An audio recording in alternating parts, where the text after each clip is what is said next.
Ja, bitte drücken Sie auf den Knopf des Stream starten.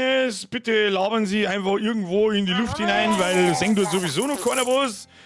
Müssen wir das Gamepad angesteckt, damit nichts passiert. Also brauche ich gar nicht umschauen, das müsste der Timmy Boy sein mit Chris von ihm daheim. Müssen wir das Game. So, machen wir meinen Scheiß gesorgt, machen wir gleich mal wieder aus. Bin ich eigentlich immer noch heiser vom Wochenende? Weiß ich nicht, glaub schon. Weiß ich nicht. Timmy Boy, grüß dich daheim, Kuss auf die Nuss, Hashtag Popo-Mann. Habe! Ich bin's, 1 Bierger, 1 Montag, 1 20 Uhr, Snooze-Bene hart am Eskalieren, was da los? Hi, Chef! Habe der Chef, dir ist schon klar, dass Ma mit 28 plus sie net an am Samstag 28 plus heute eine sauft, damit mir Co an Stream home. Zum Glück ist der Bergdoktor im Urlaub XD. Ich sag das freiweg, wie es ist. Der Bergdoktor, der hat kurz überlegt, da tat's der Heid und allen Beteiligten wahrscheinlich einen größeren Gefallen, wenn du dann einen gelben Zettel rausschreibst. Aber dann habe ich so überlegt, kombiniere. Nächstes Wochenende ist Volksfest. Du kannst nicht 2 Wochen einfach sagen so if you know what I mean. Snooze, Benny, merci dir, Kuss auf die Nuss. Schluss damit. Stolzer Lebensepp. Habe ich Ihre Bürger, wie war's? Grillfestel? Ja. Aha. Ich schwitze selber noch. Ton wo? Was für Ton?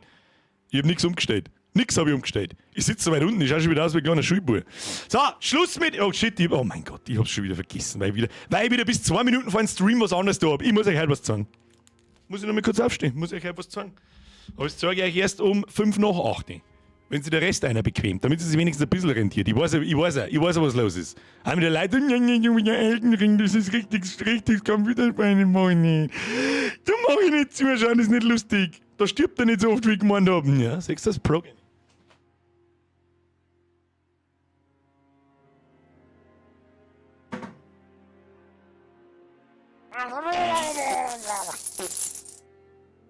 Bin schon wieder da. Da. Haben wir's schon. Ja, alle 3 Monate muss ich euch was sagen. Toronto, wozu? Wo? So, wer war jetzt dran? Foxy. Ab in den Osten der Karte mit dir. Ich will dich weinen sehen. Praise the Sun oder so. Keine Ahnung, bin keine Zwiebel. Lustigerweise macht es tatsächlich viel mehr Sinn als die meisten. Nein. Chillt die Kniescheibe mit den hohen Beträgen. Jetzt ist Sommer, jetzt ist chillt's. Habe DRRRT-Chef gestern erst Fußboy, erster Blotz und Heid Bürger Euder. Da haben wir aber ohne Scheiß. Da haben wir aber auch sau viel Dusel gehabt. Ich sag's, es ist mittendrin eingeschlafen. Weil man denkt, ja gut, die Schweizer haben auch verdammt gut gespielt und mir verdammt schlecht. Muss man sagen, wie es ist.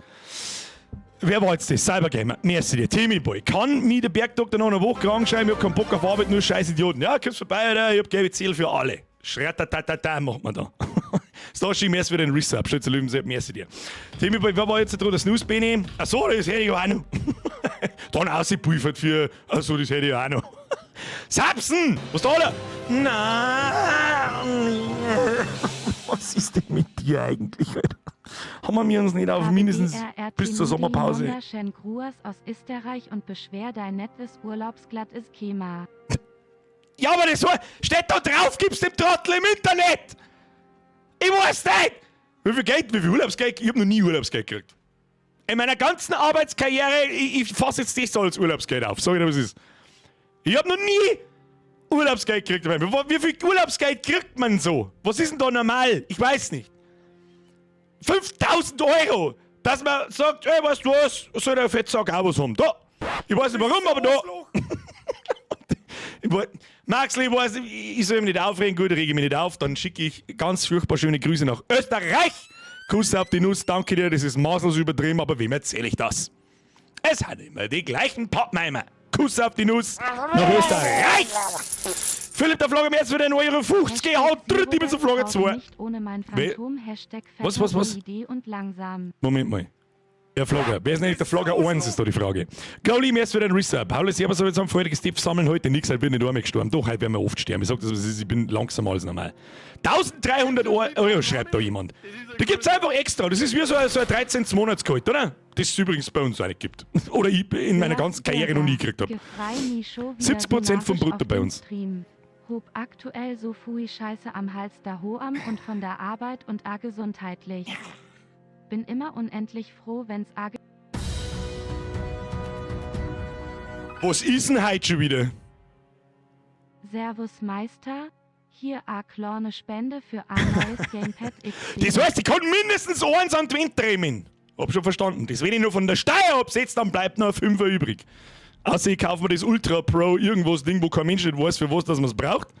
Aber was ist denn das halt? Hey Ebner! Dir glaube ich bin mir nicht ganz sicher, aber dir glaube ich, habe ich es auch schon mal gesagt. Also sage ich nichts. Weiß nicht, was ich sagen soll. Kuss auf die Nuss, Dankeschön. Können wir jetzt wieder die Kniescheibe chillen? Ich darf euch gern was zeigen. Bitte werft euer Geld ausnahmsweise mal nicht bei mir aus, sondern der hat mir gefallen, alle 3 Monate. Heute ist euch vor die Nasen. Was ist denn heute? Der 3 Wochen Urlaub hot KOA dem geldgeilen Wichser Agoid Hiroasa. Fui Spaß beim Depth-Counter füllen. Von spontanen Urlauben kann ich euch auch was erzählen, aber das erzähle ich nächste Woche. Dragonfly, merci dir. Von tiefstem Herzen an alle, Dankeschön. Herr Gensel, merci, Herr Ebner, merci, Bavarian Dream, merci. Diese Nachrichten gingen immer oben wie Butter und ich weiß, da sitzen und Scheiße labern tut sie einfach, aber zieht! Gut, sie fix jetzt, was ist mit euch? Jetzt leist du mir einen Preis bei der Zeit. Das haben wir schon lange nicht mehr gehabt. Jetzt hat er mein Donau übersehen, schreibt der Marvel Maniac. Ja, das ist klar. Unter 3-stellig lese ich nichts mehr. Da hat man durchkommen. Also, was spinnst du oder was? Ich hab sogar extra ausgraut und ausblendet. Wer saufen kann, der kann auch streamen. Also reiß dich mal zusammen, alter fetter Keckerler Wichser. Marvel Maniac, merci dir. Löffler Sepp haben wir auch noch, merci dir. Zero Depth, nicht ohne mein Phantom. Oh, da müssen wir uns auch noch kurz drüber unterhalten. Es gibt nämlich so einen kleinen... Bei mir ist so knapp 4,5. Urlaub? Das war klar, dass du nicht weit bist. Das war klar, dass du nicht weit bist. Jetzt fahr ich davon und wenn ich wieder komme, dann schalte ich die scheiß Donations aus und dann zeige ich euch was, weil jetzt wird es schon wieder grenzdebil. ATTLE Hashtag Kubala Drop the Beat UTZ UTZ UTZ UTZ UTZ UTZ UTZ UTZ UTZ UTZ UTZ. Wo ist der? Wo UTZ? Was letzte UTZ? Ja, was soll ich sagen dazu? Ihr ist jetzt schon völliger Irrsinn, Alter. Es ist schon völliger Irrsinn. Ich weiß, wo kommst jetzt du vor mir wieder daher? Maxi, merci dir. Urlaubsgeld ist bei uns doppelter Lohn, das heißt, er als Installateur, wie es bei mir ist, so knapp 4,5. Heiliges Kanonenrohr, Alter. Sag ich dir, wie es ist, lass mal die Streamerei jetzt weg, ja, ist ja klar. Da kann ich nur davon träumen. So, freiwillig, was ist. Okay, cool. Leon. Kabala Sepp, merci dir. Da kann ich sowieso sagen, was ich will. Jetzt hat Wild Redeem, du warst der letzte. Merci dir, Pro-Zuschauer, merci dir. Donations aus. Schluss jetzt. Bitte konzentrieren Sie sich hierauf. Das mache ich ganz selten und das mache ich. Ich habe in 7 Jahren nicht ein Sponsoring angenommen und wenn man es genau nimmt, ist das hier auch keins. Ist auch keins. Es ist eine Zusammenarbeit zwischen Freunden. Er macht mir Dinge, ich mache ihm Dinge. Nämlich das hier. Ist nur sauber in der Folie drin. Hab ich gekriegt. Wisst ihr, was das ist? Das ist Ausgabe 18, das neue Trachtman-Comic-Heftel. Von einem Freund von mir namens Chris. Ich hole es jetzt da einmal noch raus, dann kommt es wieder in die Folie rein und dann war's das. Das sage ich irgendwie bei jedem, nein, das sage ich nicht bei jedem. Aber dieses Mal hat er sich selbst übertroffen. Ausgabe heißt Borisches Battle Royale. Da prügelt er gegen sehr viele Vollgasnarische und gegen einen ganz bestimmten Vollgasnarischen, ich mag nicht spoilern.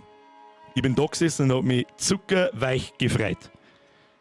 Dann, wie immer, haben alle da drin zigtausend kleine, ja, das sagt man jetzt ganz toll, weil er grün ist. Kleine Aufkleber, Poster, legt er immer mit dazu, kosten nichts. Ich sage ihm jedes Mal wieder, man schreibt doch auf die Goodies wenigstens einen Euro drauf. Ein Euro, Alter! Kein Mensch beschwert sich da drüber. Dann kommt von ihm zurück, der Tag, an dem ich für meine Goodies Geld verlange. Kannst kommen und kannst mir aus meinem Comic-Lohn rausprügeln. Macht er alles selbst. Außer, gut, stimmt nicht 100%. Es gibt immer 2 verschiedene Versionen. Generell 2 verschiedene Versionen, eine Hochdeutsch und eine auf Borisch übersetzt. Und da komme ich ins Spiel und ich bin immer noch 5 Jahre später, mittlerweile 6 Jahre später, sehr stolz drauf, dass da mein Name steht. Sage ich dir freiweg, wie es ist, bin ich sehr, sehr, sehr stolz drauf, dass ich ein kleiner Funsel von diesem mittlerweile immer größer werdenden Ding bin und ich übersetze das auf Borisch. Soll aber nicht heißen, dass es gibt mittlerweile, glaube ich, eine Österreicher Version. der ziemlich lustig zum Lesen ist, muss ich ganz ehrlich sagen. Und da habe ich zum ersten Mal vielleicht auch wieder so ein bisschen selber erkannt, was für einen Unterschied das macht, wenn ich das auf Bayerisch bestelle, übersetze und dann durchlese, ist immer noch gut. Gibt mittlerweile auch ein Abo. Dann kriegst du jedes Heftel einfach automatisch. Und das werden bei ihm einmal mehr und das gefreut mich, das gefreut er natürlich, damit er das weiterhin machen kann. Irgendjemand, glaube ich, hat gefragt, was kostet der Heftel? 6 Euro. Ganz normal, glaube ich. Und was es auch gibt, Sonderausgabe, ja, die schaut jetzt doch nicht so super geil aus, weil da der Greenscreen ein bisschen reinfuchtelt. Es ist so steht ein Haufen Zeug drin, Interviews mit anderen Comiczeichnern, Leserbriefe, unter anderem auch einer von mir und so weiter. Spezialausgabe. Freunde der Sonne, gehen Sie auf trachtmann.de und bevor es mir dann 100er her scheißt, kaufst du jetzt 10 von denen Heftel. Okay? Oder alle 18. Danke. Ich möchte dazu sagen, ich habe davon nichts finanziell, es interessiert mich auch überhaupt nicht, aber ab und zu zeichnet der Chris mir Sachen. Da ist, oh, stimmt! Sam Crow findet recht, das habe ich vergessen. Das habe ich in meiner Dummheit wieder vergessen. Da ist ein Sticker-Album auch noch drin. Darf man nicht vergessen. So! Ist das okay so? Hä? Ist das okay so? Kaufen! Sage ich ganz extrem selten. Kauft sein Scheiß! Rentiert sie. Mag ich, wenn jemand was kann und jemand was draus macht. Und wenn der Chris nichts kann, der da so gut wie alles selber macht, dann weiß ich es auch nicht. Und im Hintergrund starte ich jetzt das verdammte Spiel! Wie oft sterben heute? Wetten können abgegeben werden. Mir rinnt halt jetzt schon die Sauce wieder an, Alter. Das ist das Einzige, was ich am Sommer hasse, wenn ich dann da herinnerke. Jedes Mal wieder denke ich mir, fuck off. Kauf dir endlich so eine kleine Klimaanlage zum Hinstellen, lass aus dem Fenster aus oder was ich was treibst.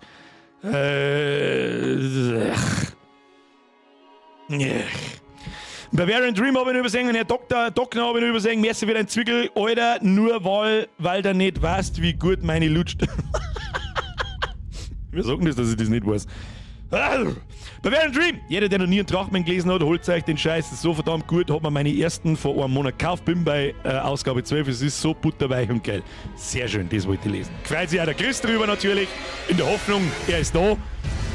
Ich denke schon. So, und jetzt halten wir unsere Goschen. Jetzt wird gestorben. Here we go!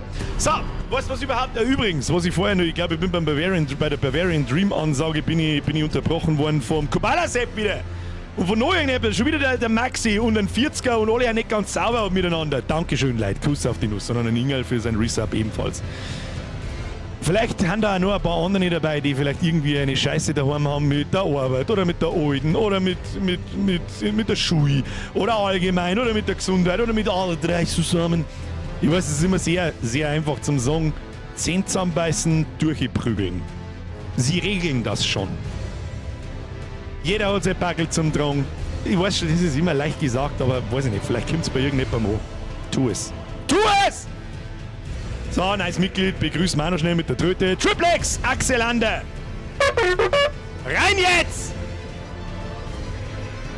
Jetzt wieder Mitgliedschaft ab in den Chat. Habe dir, Alexander. So, mit dem wir uns einmal anmelden. Hat eigentlich irgendjemand meine Nachricht gesehen?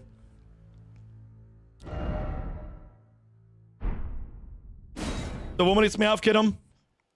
Da auf dem Plateau oben. Zählt auch Ex. Und wer wird die für mich durchprügeln? Das kannst du übernehmen. Da hat noch nie was gefällt. Und der Stream ist wieder geclaimed. Wie der letzte übrigens am Freitag auch. Ich glaube, da ist zu oft das F-Wort gedroppt worden. In aller Deutlichkeit. Das müssen wir wieder Borisch umschreiben, dann kapieren sie nichts. Das ist mir letztes Mal gar nicht mehr aufgefallen, dass da überall Spieße an die Dinger dran hängen. So, ich bin jetzt gespannt, was da alles los ist. Wo sind wir überhaupt?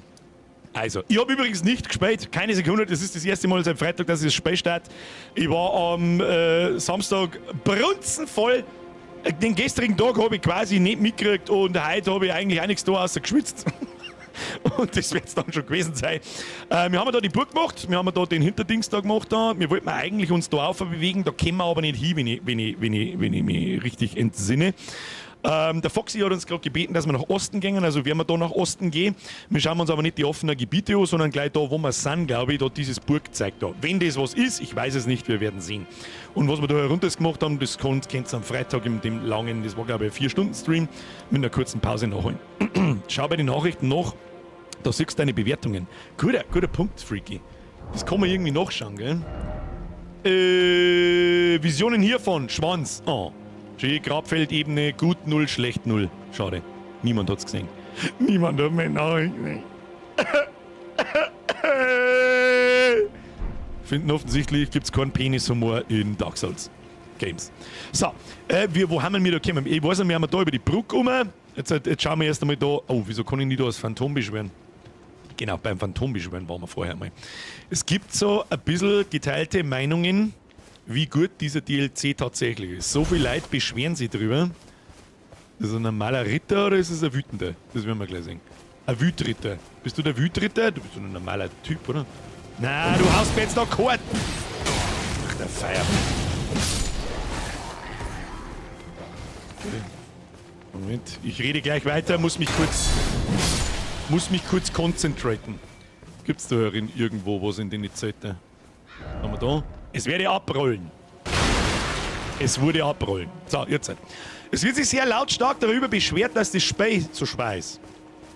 Und die Bossmechaniken alle so, wow, leck, oder? Du bist bloß am Umeinanderrollen und. Und Kamera ist scheiße. Und was ist denn das da? Was ist das? Was ist das? Messen wir's Glut? Okay, das hat irgendwie wichtig ausgeschaut. Frag mich bitte nicht warum, aber es hat wichtig ausgeschaut. Ja, was soll ich jetzt da sagen? Und Performance wird unter anderem kritisiert. Ich muss jetzt auch ganz ehrlich sagen, ich verstehe nicht, warum es so krass. Okay, zwei von denen Speertypen haben wahrscheinlich.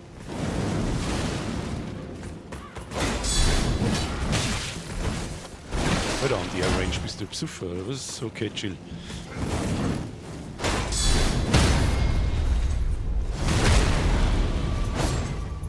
Ich glaube, es wird sich ein bisschen zu stark beschwert. Habe ich das Gefühl. Es ist schwer, aber ich lese auch sehr viele Beschwerden drüber. Dass die Mobs auch alle so, also die normalen Gegner so krass schwer sind und so weiter. Und dann höre ich ein paar so Gegenargumente, dass da einfach Streamer und Leute schon wieder einfach durchlaufen. Und zum Beispiel dieses Progress. Meine Nachricht wurde bewertet!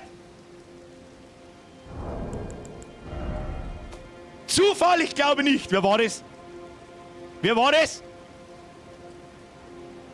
Das muss irgendjemand von euch gewesen sein, aber das darf mich jetzt nicht wundern, wo zur Hölle, wenn du nicht gewusst hast, dass die Nachricht existiert, wie findest du jetzt die, ohne dass es dir zeigt? Da stimmt was nicht, meine ich. Oder ihr habt es nochmal nachgeschaut. Wer immer das war, ich gebe den Like zurück. Nice. Ja, das denke ich auch. Ich bin schon beim Messmer und ich bin nicht die Beste. Du warst doch die Malenia Solo gemacht hat. Da werde ich dir schon ein bisschen einen Skill natürlich zuschreiben. Egal ob Mann oder Frau. Wobei da der Skill als Frau, auf alle Fälle, haben wir letztes Mal schon darüber diskutiert, auf alle Fälle herausgehoben gehört. Und da glaube ich, gibt es auch nichts dagegen zu stimmen. Also, jetzt pass mir Obacht. Ich versuche mich zurückzuversetzen. Ich habe mir dann tatsächlich auch nochmal mein eigenes Gameplay angeschaut vom tanzenden Löwen. Nicht damit ich einen Ständer kriege, also schon auch ein bisschen, und damit ich mich selber beweihräuchern kann, wie unfassbar gut dass ich bin. Nein, bin ich nämlich nicht, weil Solo brauchst du für den schon ein paar Tries. Und ich kann es schon verstehen, der macht schon gewaltig viel Damage. Und was. Okay, wir schlimmern die schauen nach Zauberertypen aus, hä? Zauberertypen. Okay, heute noch den Teil. Das soll doch das Zauberertypen sein. Machst du da Zaubern aufhören, du. Ihr scheiß Zaubererpimmel! Und schon. Okay. Immer konzentriert und langsam spulen. Das geht dann. Oh, sind die jetzt da alles an, oder was ist das für ein komischer.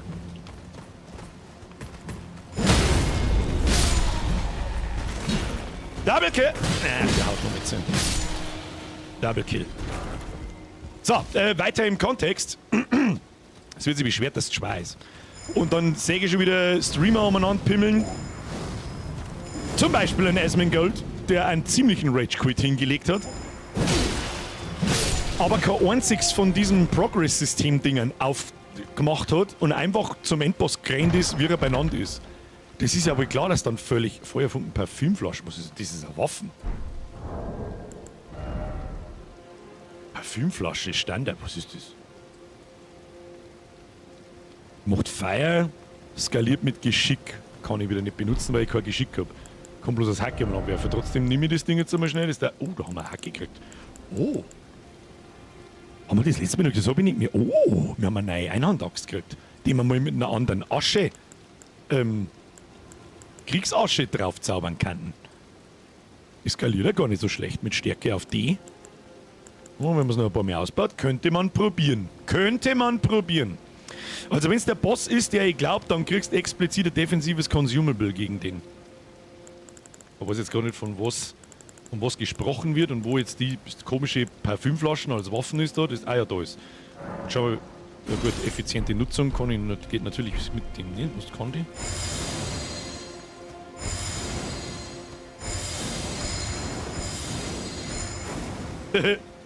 Interessante Waffe, sage ich dir freiwillig, was ist. Was kann die auf. Und kostet nicht, und es kostet auch kein, ich sage jetzt Mana dazu, kostet nichts von dem blauen Balken, oder? Na? Interesting. Kann man feiern als Seitenwaffe, die hat ein Gewicht 1, die wiegt ja gar nichts, die kann man schon mal mitnehmen. Muss man da mal auf 14, was haben wir? Geschick habe ich, hoppla. Geschick habe ich auf 13. Muss man noch eins in Geschick einskillen oder so. Kann man schon mal machen. War jetzt interessant, wie viel das staggert. Interessante Waffe. Gab's so, glaube ich, im Hauptspiel nicht. Die Art von Waffen da, glaube ich zumindest. Ja gut, hat sich orientiert, dass wir da vergehen. Selbst wenn wir die Waffen nicht benutzen, jetzt aber rein da. Ja, auf alle Fälle rennen halt leider und beschweren sie, dass es schwer ist. Und ich habe da so eine Vermutung, an was das liegt. Elden Ring, das Hauptgame, ist jetzt 2 Jahre draußen. Warum haben denn da eigentlich keine Soldaten? Haben die in der Nacht nicht da oder was? Ja, okay. Hab da so eine Vermutung. Elden Ring ist jetzt 2 Jahre draußen. Das Spiel dauert so 2-3 Monate, bis das meiste, nicht alles, aber das meiste entdeckt wurde. Und dann ist jeder bloß mit einem super OP-Bild umeinander gerannt und jeder hat eine Lebensleiste, die so lang ist wie der Bildschirm. Und wenn du Mio schaust, die rennen als Eimer umeinander, die kriegen nicht wirklich viel Schaden mehr im Hauptspiel. Von Bossen natürlich, aber von normalen Mobs nicht so wirklich. Und mach Schaden ohne Ende und bin total overpowered und overlevelt und was weiß ich was alles. Aber da erstens runter, dann Talisman suchen. Und ja, dann kommt der DLC.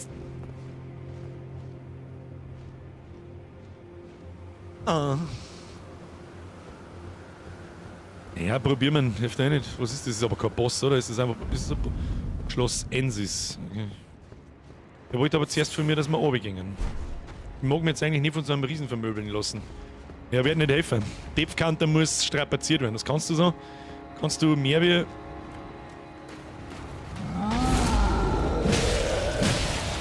Okay, er kriegt zumindest.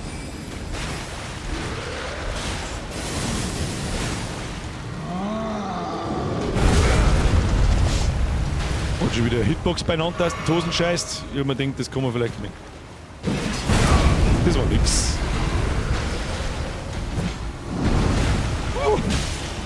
Digga, auf vorher!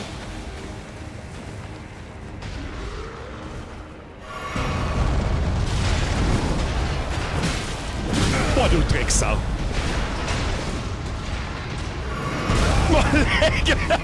Okay, ist ja gut! Nein, nicht wieder den Scheiß zaubern. Komm. Nein. Ja, tolle Wurst. Kann man da was blocken, meinst du? Nö. Ich bin einfach da gestampft. Was wir noch machen, da glaube ich, machen wir mit diesen hier.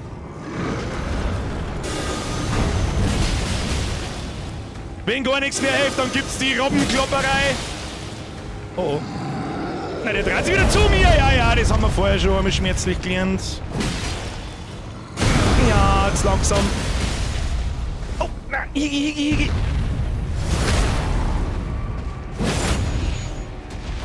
Da darf ich mich heilen währenddessen. Da ist sie nämlich auch ein bisschen beschwert worden, glaube ich. Oh ja, scheiße. Ich hab doch gedruckt. Jetzt ja! Ich hab doch gedruckt.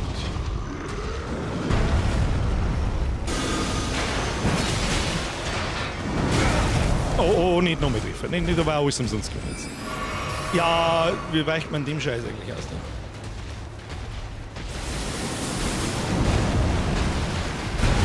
Rein in Popo!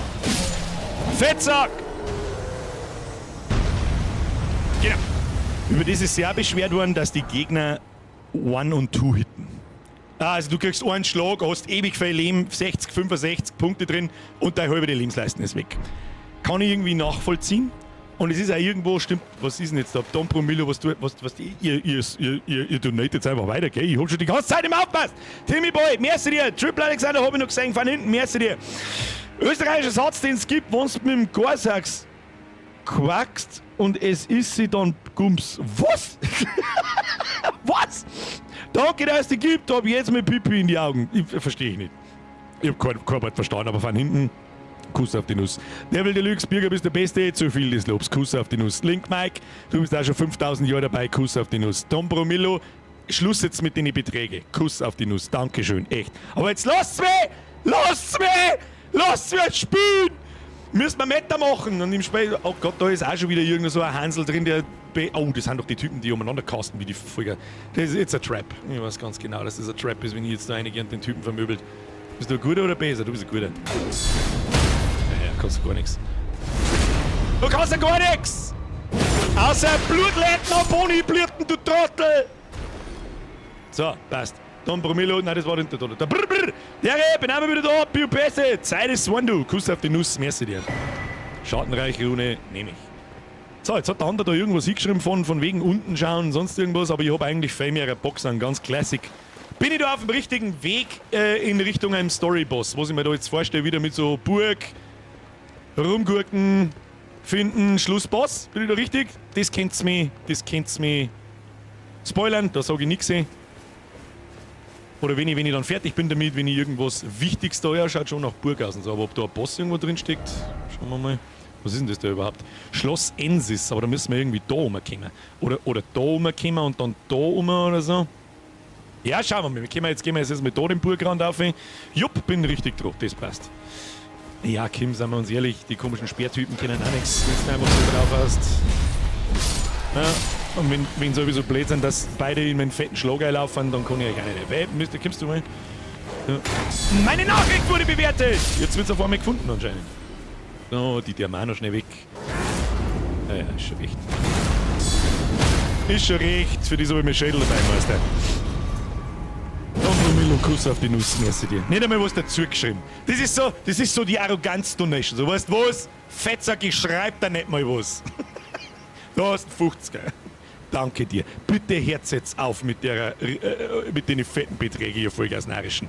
Gehst zum Tracht, mein Sepp, kaufst dir ein Heftel, erfreust dich dran. Und los! Aber wahrscheinlich, so wie ich euch Partner kennt, ja, jetzt gehen wir aber den Fettsack um 50er und am Christen 50er, so wie es halt irgendwie immer ist.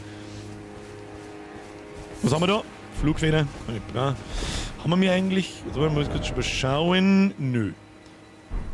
Wir brauchen immer noch ein bisschen Kondition, damit wir die Beinlinge anziehen können. Oh, der schaut wütend aus. Okay, der schaut wütend. Oh, das ist halt so einen haben wir schon mit erschlagen. Haben da nicht irgendwie zwei, nicht, dass da jetzt noch andere Gegner kommen. Ja, geh mir aber da mit mir jetzt. Ja, komm mir aber da zu mir. Kommst schon mal runter da. Ja, ist schon recht. Ist schon recht. Bist du zu aus der Welt, oder?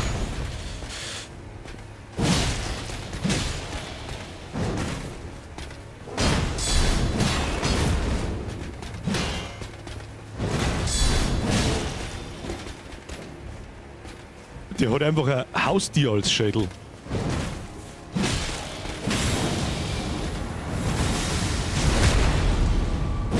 Ja, siehst du das? Oh. Alter, jetzt hab ich gemeint, das Ding hat einen Runenslot oder irgend sowas. Rüstung der schwarzen Ritter. Das heißt, man kann die Rüstung farmen. Schwarze Ritterrüstung wo? Das muss doch auch eine schwere Rüstung sein, oder? 13,7, nein, nicht wirklich. Nicht wirklich. Ja, easy, no hitter, da. Ist mehr im Leben drin. Hey, wenn das nicht schön runtergespielt war jetzt, dann weiß ich es fein nicht, gell? Achtung, ja genau. Das ist so richtig, wenn du einfach einmal ein paar From Software Spiele, ja, spring mir an, jetzt Kind! Da wenn ich wieder das Zuhauen anfange. Oh, leck, wieso hält der Hund so viel aus? Wieso hat denn jetzt der, war das ein großer Hund? So einen komischen Krähenfuß haben wir schon mal gesehen, jetzt haben wir, oh, da haben wir so Gnade. Genau, oh, ein Kreuz ist auch da. Ja, ist ja absolutes Programm. Das ist aber sehr intolerant, Birger. Fettenbeiträge, das sind mehrgewichtige Beiträge oder Heidi-Klumpenbeiträge. Da tut jemand sehr dem Podcast nach. Trauern, ich sehe schon. Aber echt, das war so ein Blinder da unter deiner Masken. Ist das der. Oh, schau hin, gewöhnlicher Soldatenheim, haben wir auch dabei. Das ist die Frage. Oh. Nein, da holen wir uns aber zuerst die Gnade, bevor wir da oben springen. Da holen wir uns zuerst die Gnade, man kommt man schon irgendwie um. Wo haben wir jetzt da eigentlich? Na, haben wir schnell? Na, immer noch in dem Gebiet da, ja, passt schon. Dann gehen wir zurück, holen wir uns die Gnade da oben, falls wir doch irgendwie wieder behindert runterfallen, weil der einzige Gegner ist die Gravitation. Bei mir, das haben wir ja schon festgestellt. Und Bosse natürlich. Alter, da liegt voll das Zeiger rum, was ist da los? Nachricht von Leda! Die lesen wir gleich. Haben wir diesen hier? Skadobaum-Fragment! Ich glaube, da haben wir letztes Mal noch eins gefunden, das ich nicht eingelöst habe. Das ist auch dumm natürlich. Dann beschwere ich mich über die Leute, die sich beschweren, dass es so schwer ist und ich kriege so viel Schaden und dann leveln sie nicht, die Vollidioten. Was haben wir da? Geschnitzte Worte wachsen zusammen. Hier lasse ich das Fleisch meines Körpers zurück. Das ist definitiv der gleiche Satz, wie wir schon einmal irgendwo gelesen haben, aber irgendwo steht einmal irgendwas von einem Arm. Das weiß ich auch noch. Wir haben schon herauszufinden, was da damit zum tun hat. Was haben wir da noch? Ein Dunkelschmierstein. Wir trauen alle dem Podcast nach. Ja, ist auch irgendwie Schott drum, sag ich dir, wie es ist. Aber für mich war einfach, das war einfach zu oft so und dann ist bei mir irgendwann die Luft raus und ja, da bin ich ja so offen und ehrlich, das habe ich schon seit 8 Jahren erzählt. Erzähl den gleichen Bums. Und schau, zwei Skadobaum-Fragmente haben wir sogar. Müssen aber deutlich stärker sein und deutlich mehr raushalten. Ich glaube 5% sind es pro Skadobaum Dingsbums, das da einfrisst. Das heißt, wir können jetzt den Ritter da unten nochmal zerpimmeln. Können wir uns da vielleicht anschleichen und dem gleich mal einen ins Kreuz hauen und dauert es vielleicht nicht ganz so lang. Ja, sehr schön. Haben wir den nochmal zusammen. Du, vielleicht droppt dann nochmal was weiß ich nie.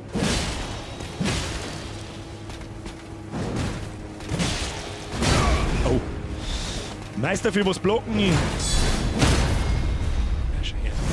Wenn du gleich mit einem Crit kommst, mit so einem da, wo er nichts mehr dagegen tun kann, dann ist sein Ausdauer auch völlig oberprügelt und dann passt es. Bavarian Dream!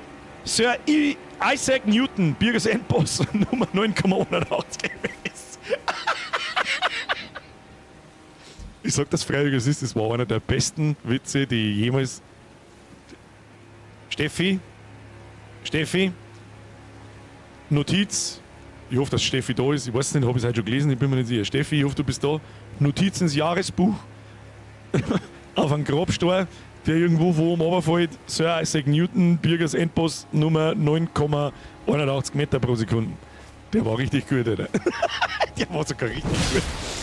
Ja, so wirst du verewigt, heftig.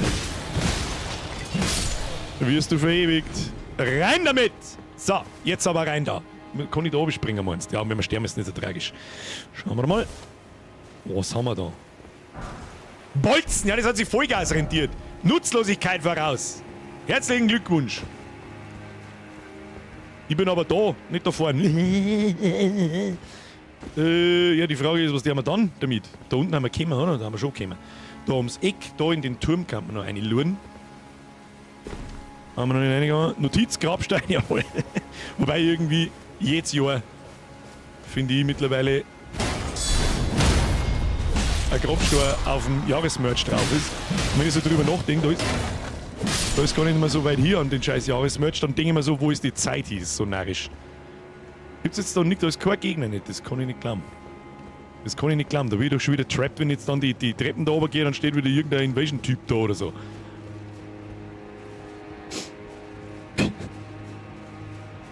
Mehr pro Sekunde Quadrat. Oh, das schaut nicht nützlos aus. Gut, dass wir noch mehr runtergegangen sind eigentlich. Milady. Also 2 Waffen gefunden, what the fuck. Was werden diese wieder gewesen sein? Mal da, Milady. Standardstich, leichtes Großschwert. Gib's schon mal her. Mit was skaliert das? Das ist wieder Geschicklichkeit, kann ich nicht benutzen. Aber, schönes Großschwert. Mit Stich und so ein Scheiß. Guck mal, was das kann. Ja. Ja.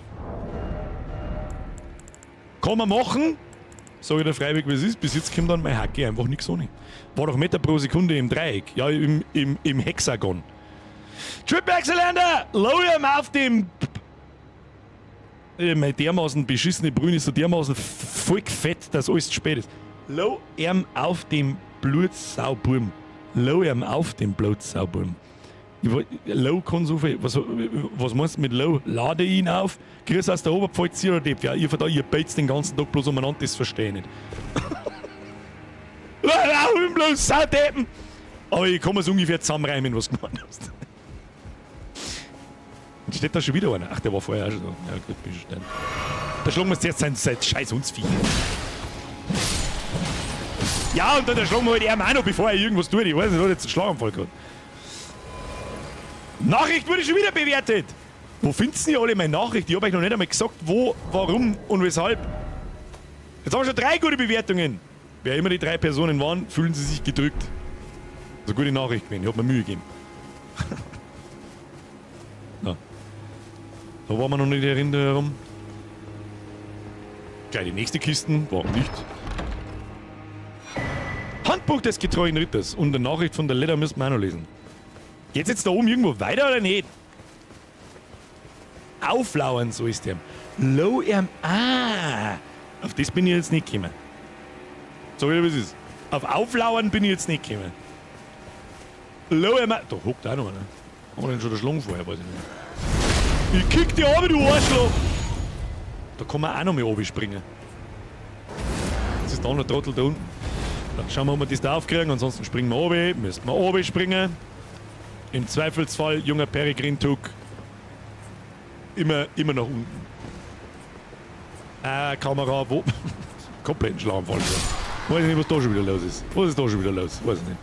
Was haben wir da? Herzknoten, können wir nicht brauchen, aber da kann man ins finstere Loch springen. Was ist denn das da? Hab ich den zusammen? Hab ich den da droschen oder ist der da jetzt runtergefallen? Egal. Nachricht! Visionen hiervon! Hund! Loch voraus! Das haben wir jetzt ein Depp sagen, aber da unten habe ich doch. Ja.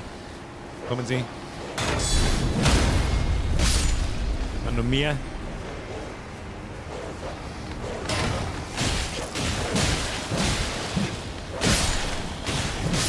Hau einfach drauf, jetzt weiß man, wurscht ist, kostet es ein Estus. Damage Trade-off.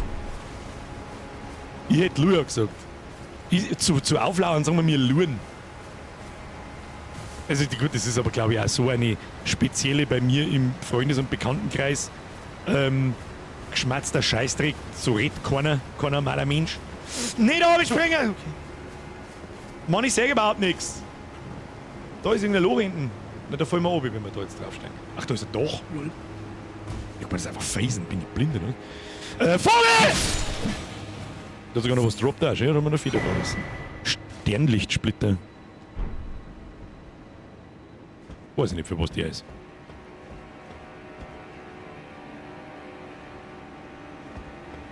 Luren? Ja, also natürlich kennt man das Wort Luren. Was lurt er denn? Ich weiß nicht, wie ich es anders übersetzen soll, aber wir nehmen das für so viele anderen Scheiß her, was überhaupt keinen Sinn macht, aber wir untereinander wissen wir trotzdem, was wir meinen. Ich weiß nicht, wie ich das beschreiben soll. Völlig behindert. Der machen wir den Vogel weg. Du, machen wir den Vogel weg! So, was haben wir da? Springen voraus benötigt. Ich hab das dumpfe Gefühl, das kostet mir jetzt einen Topf, der mich keinen kosten soll. Da geht's doch nicht weiter da oben. Das ist klar. Ich probiere es trotzdem. Ah! Wieso dreht sich jetzt da die Kamera da um mich? Spinnst du ein wenig? Da schön, da geht's tatsächlich. Schildkröten! Hallo Schildkröten! Ah! Treffen wir uns zum Schildkrötenwassern!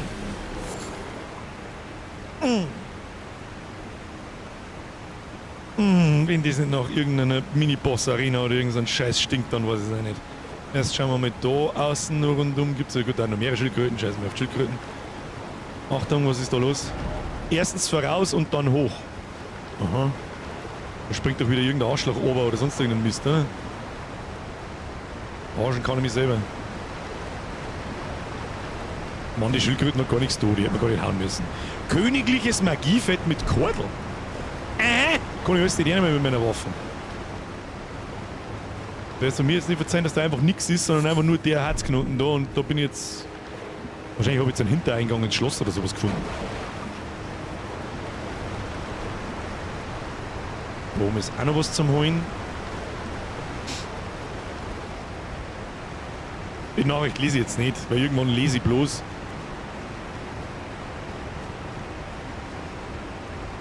Schwere Gegner voran. Wie viel sind denn da drin? Einer. Ah ja. Das ist schon der Loot. Arschloch, Dreckherz. So, Sperrmann, du gehst gleich einmal her da. Ja, ist schon recht. Ist schon recht, von dir lasse ich mich nicht lang foppen. Foppen ist auch so ein Wort, das soll auch jeder kennen. Gehen wir wieder back to the roots. Bohrisch-Kurs für Klappspaten. Wobei das Wort Klappspaten schon wieder alles ist, bloß nicht bohrisch. Oh, das schaut mich nach. Ist das ein Hebel? I'm a simple man, I see a Hebel, I press. Tut das noch? Kann ich den nochmal betätigen? Oder dass irgendein Rätsel entsteht? Oder hat das jetzt einfach das Deal da aufgemacht? War das der Shortcut? Sage ich das richtig? Ist this a shortcut? Si, Senor, it is a shortcut. Das heißt, da brauchen wir eigentlich gar... Na, stopp, da gehen wir noch rein. Oder haben wir da gekommen? Haben wir gekommen, oder? Haben wir gekommen. So, auf, nussen wir die zwei Trotteln.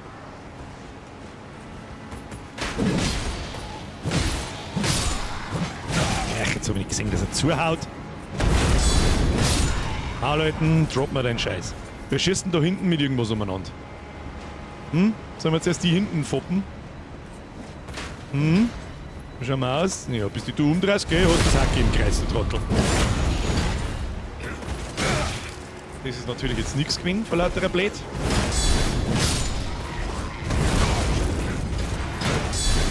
Oh, jetzt müssen wir noch kurz aufpassen. Ja. Oh.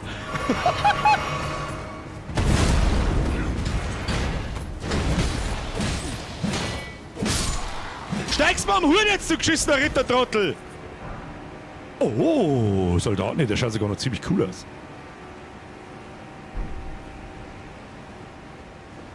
Ja, die können schon unangenehm werden, also ist es nicht, weil sie halt einfach ziemlich viel Schaden austeilen. Aber es ist akzeptabel. Ich finde es ja irgendwie gut, ganz ehrlich, dass ich nicht komplett overpowered wieder da in der Weggeschichte umeinander renne. Oder sagt das irgendjemand anders? Gut, ich habe jetzt erst einen Boss vor der Nase gehabt und der eine Geisttyp da, der die Rüstung, die das Vergessenen da droppt hat, der war auch nicht gerade einfach, der war auch nicht zum Spielen. Naja, du dämliches Hundsviech. Komm, spring an.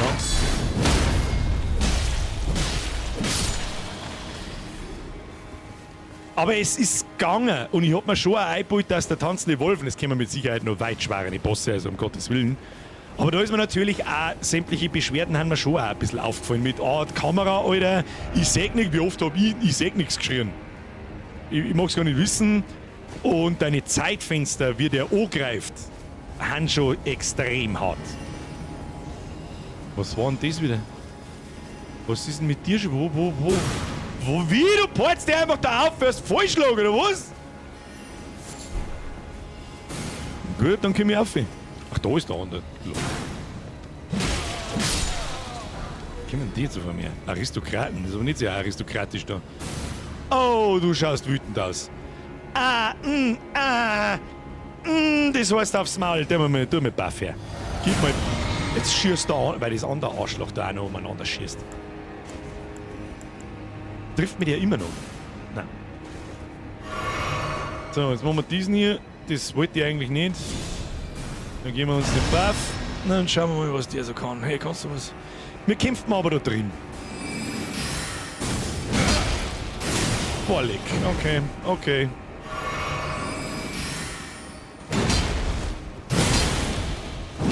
Ja, Alter! Oh, Damage kriegt da keinen.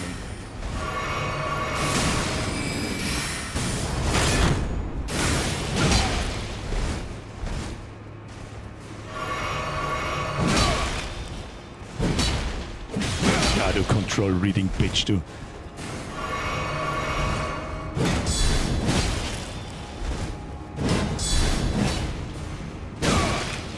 Für was blocken ich, Meister? Deine Scheißtaktik, die habe ich schon verstanden. Hey, für was blocken ich? Alles klar. Da haben wir unseren ersten schweren Gegner, von dem, was ich gerade genau geschmerzt habe. Riecht saftig nach dem Topf. Das müssen wir anders machen. Ich hab keine Ruhe nicht, weil ich die ganze Zeit im Knack habe mit der Schießerei draußen. Jetzt muss ich kurz überlegen, was ich gegen die Schwerter tue, weil die kosten. Oh, ist da der Ritter, der geht nach unten. Weil die kosten mir das Leben. Jetzt müssen wir natürlich da jetzt mit den da, die zwei Norn da zusammennudeln.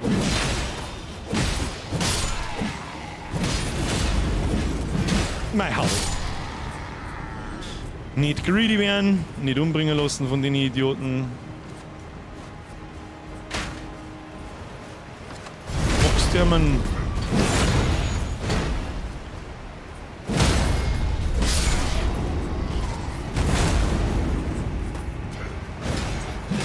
Okay. Buff rein. Depth haben wir bei übrigens 306. Heilung rein. Das könnte jetzt ein bisschen dauern, der ist unangenehm. Der mit seinen. Ach, die habe ich auch schon wieder vergessen vor lauter. Kim.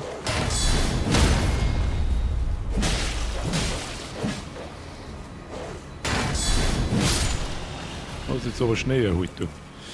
So. Schauen wir, vielleicht kommen wir da in einen anderen Raum da noch einige. Vielleicht kann man ihn da oben kann man nicht umbringen, gell? Glauben wir erstmal unsere Runen zusammen und schauen wir, was in dem Raum daneben ist. Das soll jetzt. Oh. Okay. Man kann auch umgehen. Vielleicht kann ich ihm einen Stagger geben. Schauen wir mal. Den probieren wir schon. Den lassen wir mir da nicht stehen, Freundchen.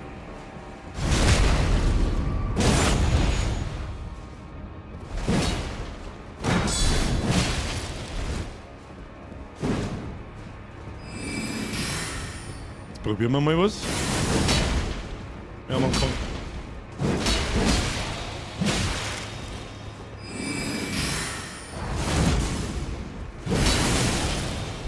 Die scheiß Schwerter sind das Letzte. Du bist der Letzte. Jetzt geht man so ein Wichs raus.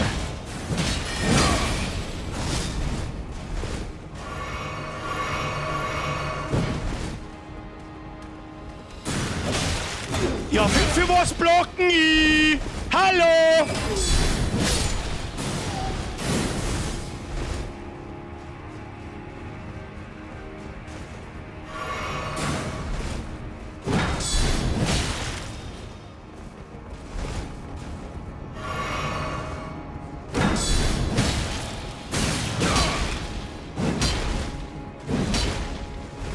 Die haut vielleicht ganz schön zu, gell?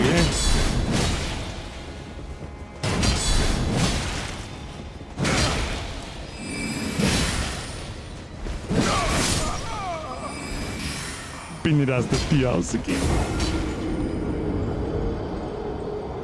Ah, leck mich am Sack, die haut vielleicht ganz schön zu und holt vielleicht ganz schön aus, oder?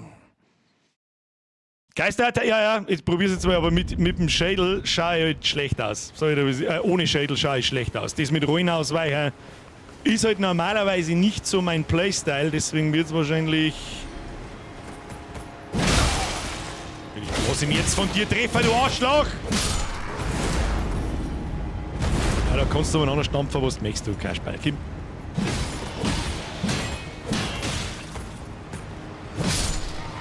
Schnauze.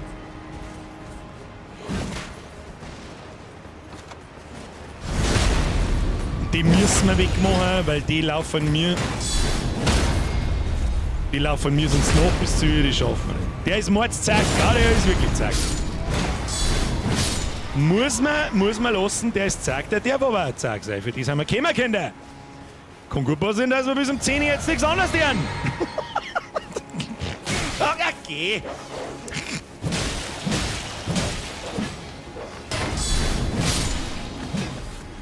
Lass ich mich schon zum zweiten Mal von dem Typen verarschen da. Aber es passt schon. So, jetzt gehen wir uns da wahrscheinlich. Buff rein. Ich habe da nicht recht viele Optionen. Den muss ich outplayen. Hilft nicht. Outplayed. Ah, nicht outplayed. Wo ist denn jetzt das zweite Arschloch hin? Wo sind hin? Ja, nein, ich hau die einfach, kann ich die unsichtbar hauen? Okay. Mein Gott, sehr fix.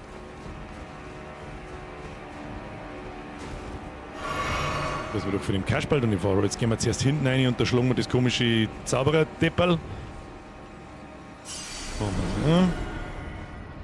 Mal, wo ist denn der?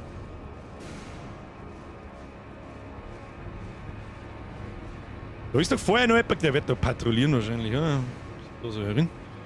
Wo ist denn der? Schnauze, du Trottel. Was haben wir da? Oh Marika, ich flehe euch an, nehmt euer Kind an und gebt uns ein Zeichen. Wie lange soll dieser heilige Krieg weitergehen? Relanas Kame. Ist dieser Talisman?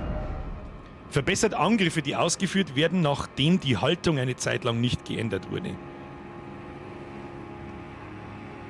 Hä?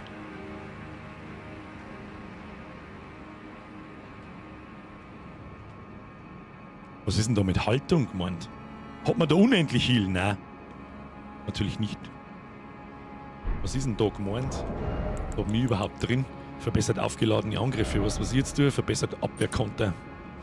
Oder das der, man. Erhöht die Abwehrfähigkeit. Verliere ich nicht so viel Stamina, wenn ich block. Und das ist mit ihrem, die haut ganz schön zu. dass wir blaue Leisten. An den Stashi kurz, links unten, das unterne Symbol, die rote Flaschen da, oder die rote Wurzelflaschen da, das sind meine Heilungen. So viele Heilungen habe ich. Kriegen wir schon, kriegen wir schon. Zur Not hole ich mal jemanden von euch rein. Hört ihr nicht? Geht mal ein bisschen Community-Zack auch dazu. Ja, freilich.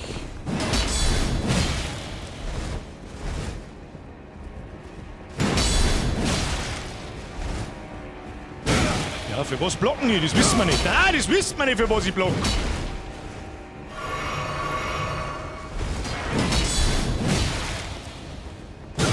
Nein, das wissen wir nicht, warum ich block.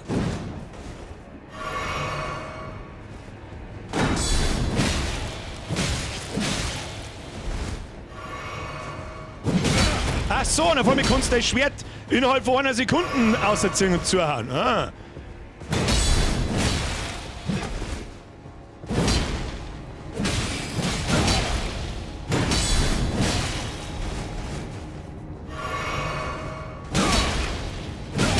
Ja, das ist halt einfach aber Bullshit, wenn ich block! Du Fotze! Ja, ist der Stream schon wieder vorbei.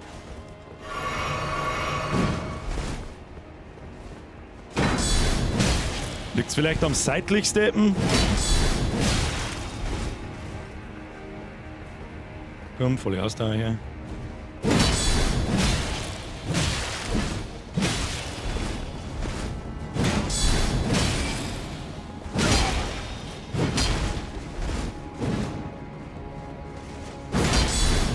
Was ist mit deinen blauen? Wieso haben die kein Leben? Oh shit. Oh.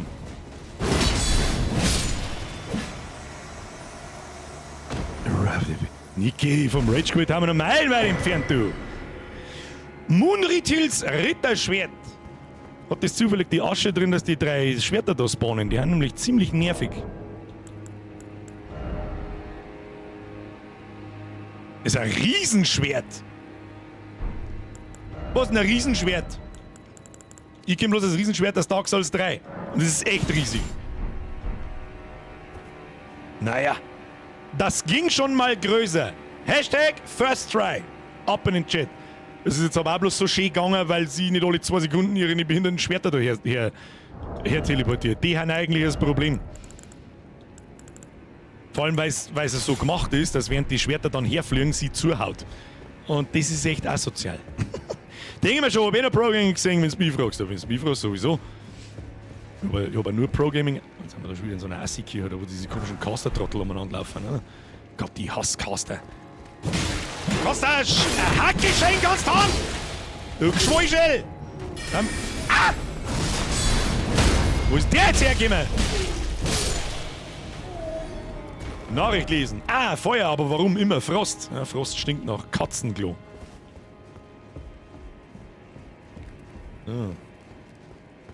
Nachricht lesen. Scharfschütze voraus. Ach, ist das Arschloch, das wo da die ganze Zeit... er da oben. Der Sniper Sepp. Was ist mit dem deren? Auf das bin ich noch gar nicht gekommen. Hauptsache ich habe das Schädel. Das ist wichtig, ja? Achso, das funktioniert bei ihm wieder nicht, oder wie? Jeden Scheißdreck kann ich zurückschleudern, aber das nicht. Zurückschleudern. Hoppala, der war jetzt langsam, da sag ich jetzt nichts. Oh shit, ich hab keine Estus mehr. Ja, dann ignorieren wir den Trottel. Ach, muss ich da irgendwie wegschauen? Oder? Au! Hau jetzt ab, Tom!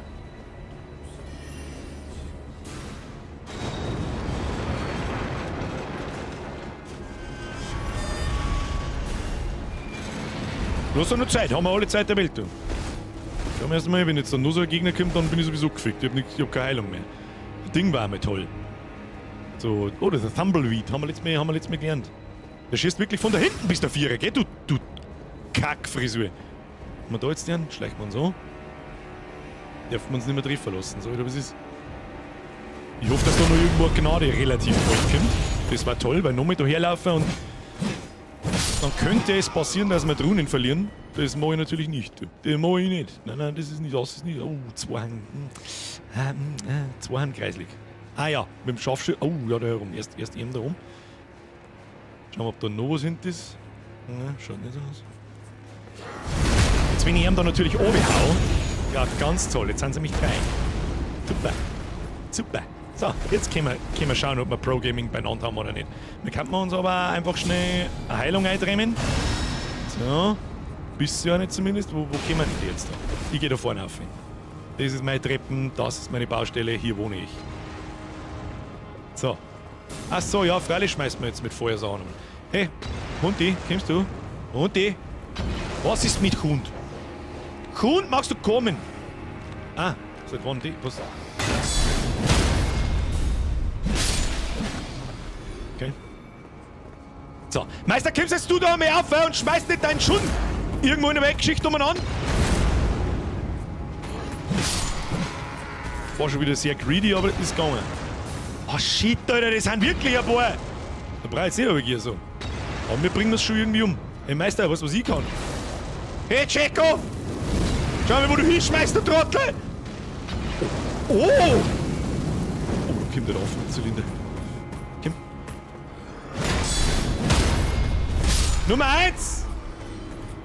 Ja, kommt alle Schiene rein noch, komm.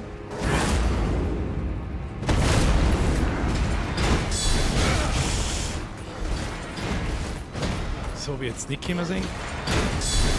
Scheiße! Oh, jetzt wird's blöd. Oh, jetzt haben wir ein Problem. Okay, tschüss! Das nehme ich mit. Okay. Wollen wir sehen? Okay, du bist gut weiter. Gib mal. Halt mir das an? Nein, das halten wir überhaupt nicht. Das ist aber scheißegal, ich gebe mir das nochmal. Können wir noch einen Fireball irgendwo hin?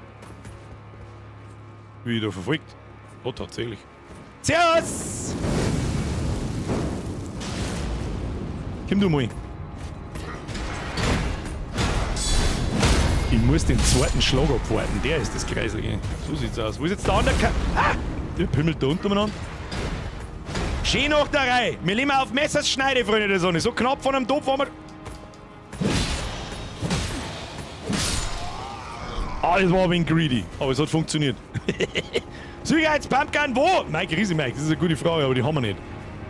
Aber es darf mit Sicherheit irgendeinen Zauber geben, der sich anfühlen darf wie ein Sicherheitspumpgun. Da hat was gedroppert. Oh, jetzt wird das wieder immer geil. Oh, wir brauchen mal Gnade, Kinder. Gnade! Kannst du mir geben? Ah! Du. Darf ich nicht sagen, sonst ist wieder alles beim Dive. Alter, schubst mir hoch! Ich glaub, dass du saufst.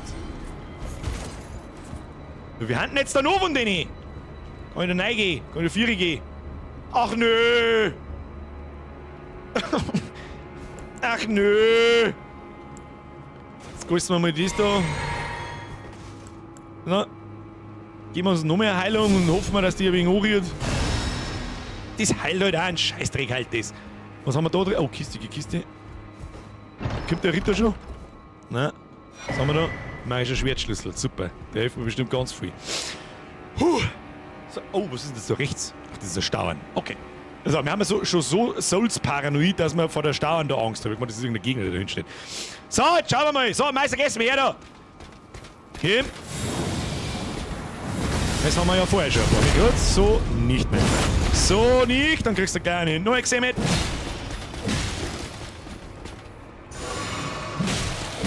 Toll.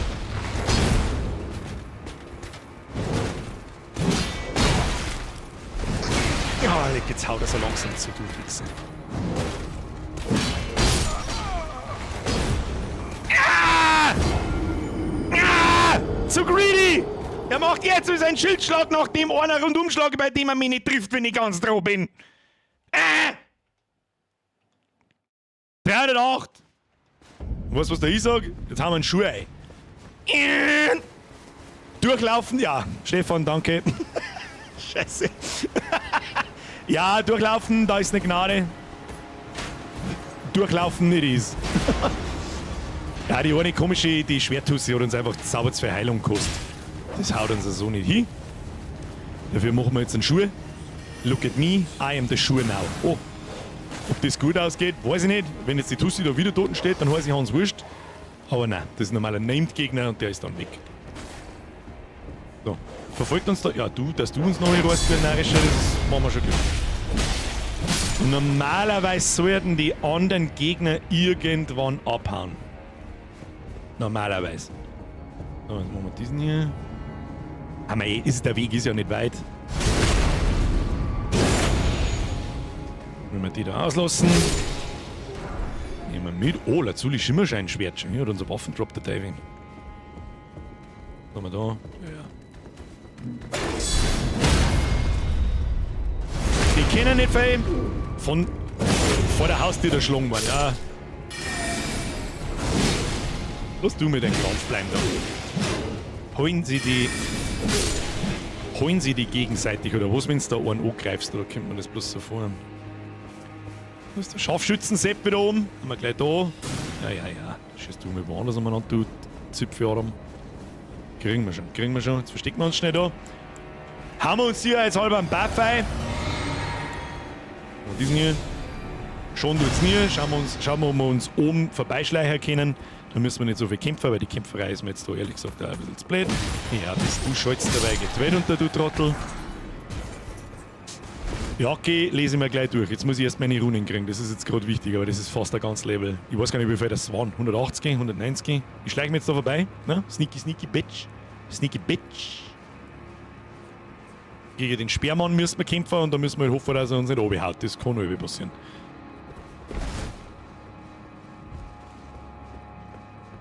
Achtung. Da ist er, der gute Mann. Passt gut gegangen. So, schauen wir mal. Wo liegen unsere... Okay.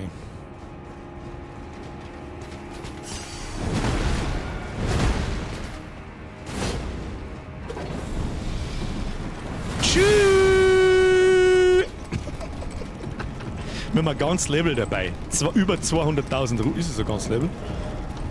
Ziemlich genau. Wir haben ziemlich genau ein ganzes Level dabei. Sehr gut. Hallo? Stefan hat mich nicht angeschwindelt. Da ist eine Gnade oben. Checkpoint passt. Den Ritter lassen wir da unten stehen. Der ist mir jetzt halt einfach einmal nur wurscht. Bis halt mit einmal. Das ist ja die Frage, so einzelne Gegner und so weiter, die können schon auch was droppen. So ist das nicht. Nicht, dass da einer so ein Verstärkungsmaterial auf einmal droppt oder so. Segen des Schattenreichs, da haben wir nichts als Stufe 4, Flaschen, Zauber lernen, was ich da jetzt noch schnell tue. Ich habe irgendwo eine Anrufung, heilt eine kleine Menge LP. Die nehme ich jetzt einfach mit, die heilt nicht viel, aber sie heilt. Das hätte uns vorher vielleicht, weißt du, So, die Frage ist, wo wir mir hineinskillen. Geschick bringt uns nicht recht viel, Stärke bringt uns auch nicht mehr recht viel. Kraft bringt nur genau 6 Leben, das reißt auch nicht raus. Und wieso skaliert denn da jetzt gar nichts? Warum skaliert da jetzt gar nichts, wenn ich irgendwas skillen möchte? Da skaliert der magische Verteidigung mit und bei Glaube auch nur die Waffen. Ja. Ich möchte ganz fette Rüstung anziehen und vielleicht gibt es noch fetter nicht. Wir wollten mal Geschick, ich weiß schon, aber Geschick bringt mir auch nichts. ich möchte die fette Rüstung anziehen. Und für das gehen und vor allem, wenn nur ein fettes Schädel kommt, das fette Schädel auch noch nehmen. Das heißt, ich brauche mindestens noch 5 Level in Kondition. Damit mein... wieso geht denn auch meine Ausdauer nicht in Tee? Wenn ich in Kondition skill. Was hat denn Ausdauer? Was hat denn Kondition für Cap? Aber wieso wir brauchen es nicht. Kein Upsi produzieren? Nein, nichts Upsi produziert. Für die Parfümflaschen war es eigentlich ganz witzig, ja. Stimmt eigentlich. Die können wir dann so, das tun wir jetzt, das ist eine gute Idee. Das tun wir jetzt und dann nehmen wir die Parfümflaschen noch mal mit. Mal. Wo war die? Relativ weit unten, ja. Und die macht Fire Damage 110 plus 15. Also 125. Das fällt gar nicht mal so wenig. Die ist auch 0 ausgebaut. Das ist auch noch was man da. Also wir probieren das jetzt einmal, was die Damage macht. Und dann können wir es einmal ausbauen bis zu Level 24 oder so. Ich glaube, Steiner habe ich genug. Ich habe fast keine Waffen nicht gelevelt. 2, 3. Und Schmiedesteine und so einen Scheiß finden wir die ganze Zeit. Ab 60 skaliert alles sehr langsam, okay. Also das generelle Softcap, sagen wir jetzt einfach einmal, nehmen wir es mal Softcap, ist bei allen Stats gleich 60. Verstehst du, habe ich eigentlich schon 5 Level.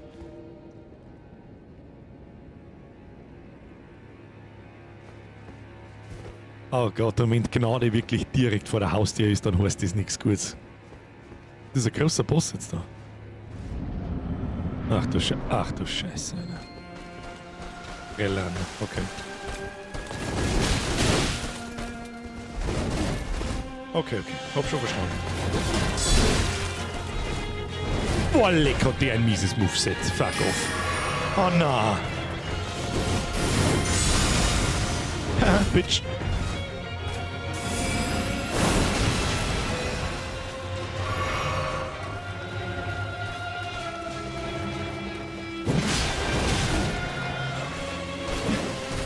Boah, leck. Boah, leck, macht die Schaden.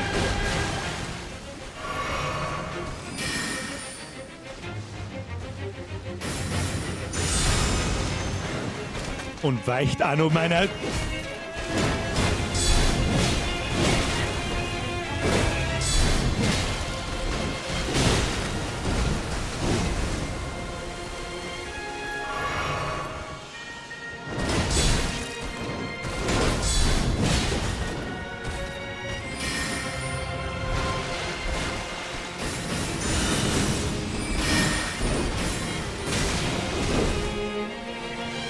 Okay, chill.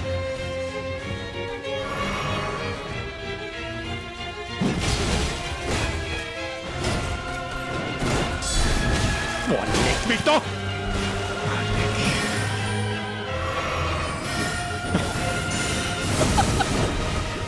Leck, bist du eine miese Sau.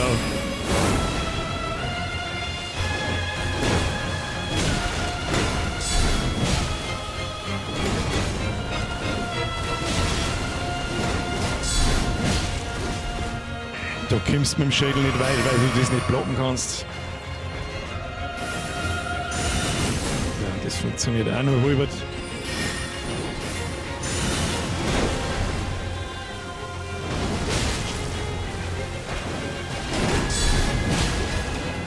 Sie macht auch nicht immer das volle Moveset. Die ist ganz schön. Du kannst das auch nicht zurückschleudern. Ja, das auch, das war jetzt so weit.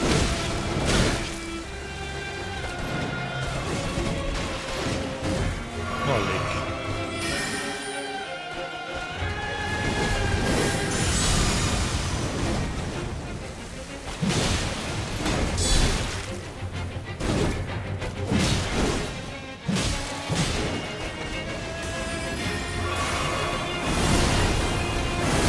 Boah, komm, Alter, chill!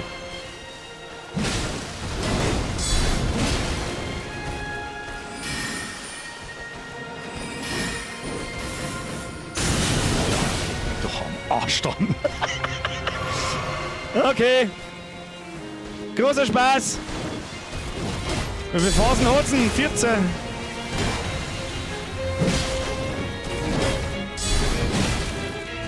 Ich bin nur am Überlegen, was die beste Taktik ist da.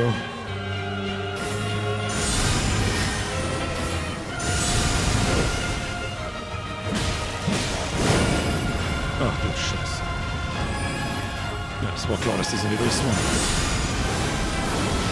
Ja, Alter, was war denn was?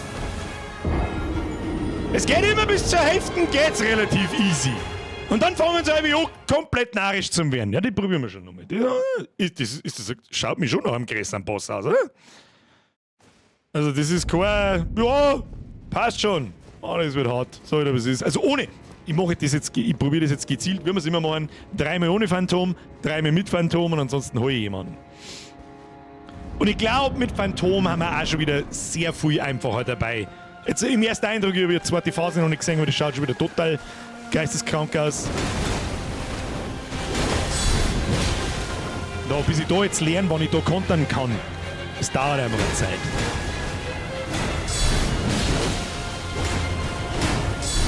Wenn es fertig ist mit Zuhauen, ja.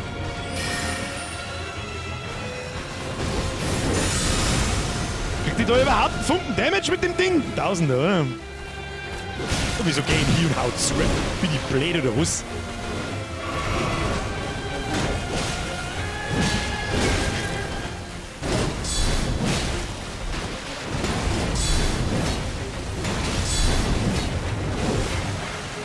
Leg mich am Sattel, du. Okay.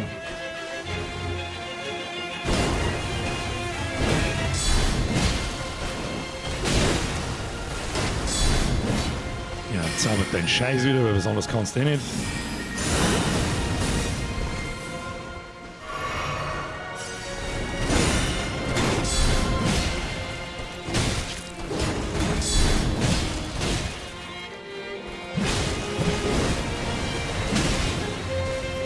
Schwerter wieder.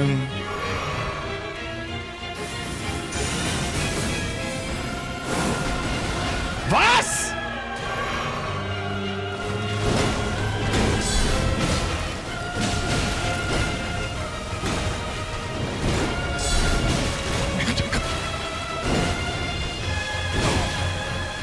Mann, ich hab doch blockt.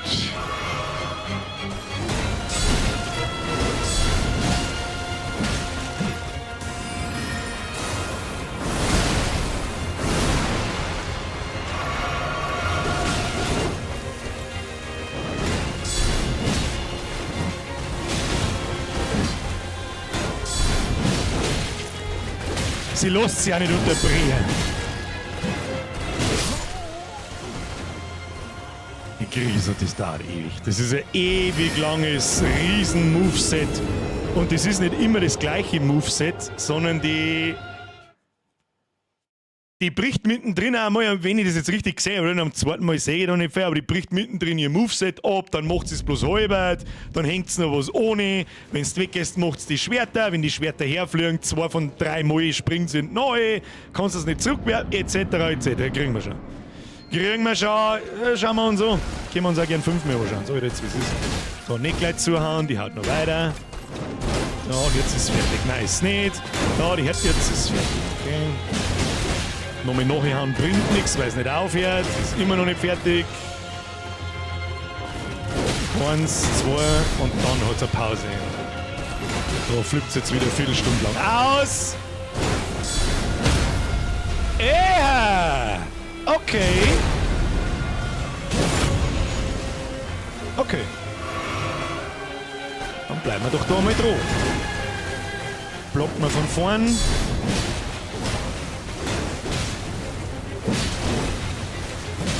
Hätte nicht da sein, machen wir wieder greedy.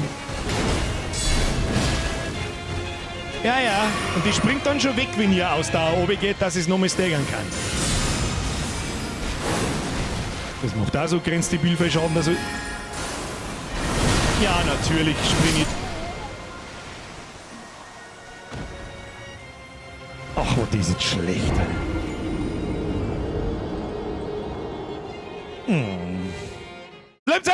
Alter, die Ritterin als Boss erinnert mich an Pontifex Sullivan aus DS3 mit den 2 verschiedenen Schwertern. Geile Referenz. Jetzt, was du das sagst. Irgendjemand hat vorher geschrieben, sie erinnert mich ein bisschen an einen Dancer. Ja, das Problem beim Dancer in Dark Souls 3 war, finde ich, dass es so groß war. Machen wir 5 Tries. Ich mag nur ein bisschen sehen, was in der zweiten Phase kann. Ja, echt jetzt? Ich komm ein und du fängst mit den Schwertern an, du Scheißhaushue. Ja, natürlich geht's wieder nicht. Schauen wir mal, dass wir so gut wie es geht vor ihr bleiben. Mit dem Block. Ja. Sie ist ja halt wurscht, weil es einfach rundum läuft. Ja, Kim.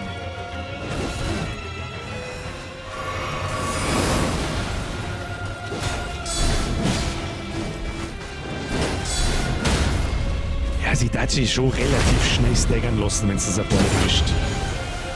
Aber dazu muss das halt erwischen.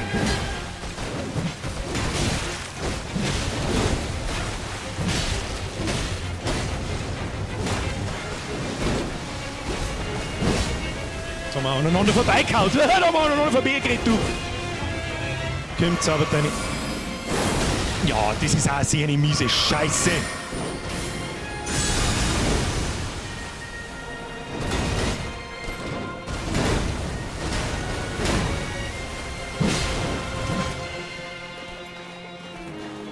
Die tat okay. Gut, ich muss mir mal anhalten, ich weiß nicht, was in Phase 2 kann, das hat schon sehr energisch ausgeschaut. Na! Der Endboss! Ja, fuck. Ja, komm jetzt, Alter!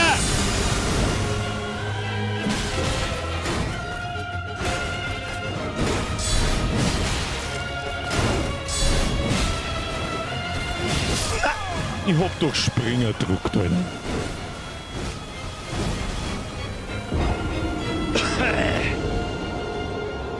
Genau, die Mitnehmer, die Runen sind nicht wichtig. Das ist mir jetzt gerade völlig wurscht. Das sind ja eh bloß 10.000 oder so. Hast du überhaupt einen Buff drin? Der reißt's nicht aus. Der hilft mir da genau gar nichts. Moves jetzt auswendig lernen hilft. Das darf so schon gehen. Wie ist halt interessant da, wir kommen einen Buff rein dann. Ich glaube nicht, dass das einen Teufel bringt. Birger, der schwarze Soldat, und droppt das Schild. Naja, weiß ich schon. Top haben wir 311. Ich glaube, ich bin schon richtig. Dann probieren wir noch. Und dann probieren wir es mal mit Phantom. Zudem habe ich dann natürlich auch noch was. So, bitte kann ich Schwerter gleich am Anfang. Okay? Ja, hast du einmal ein bisschen dran jetzt da. Toll. Gut, dass ich blockt habe, das war wichtig. Gut, dass ich blockt habe, das war wichtig.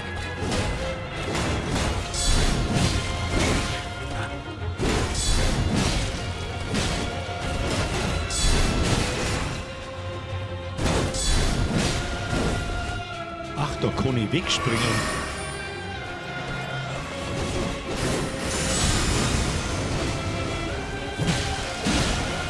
Ja.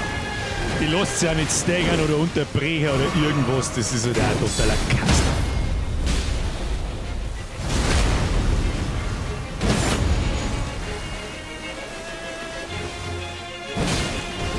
Du bist Bitch. Bist du nicht mehr aufgestanden und ja, natürlich.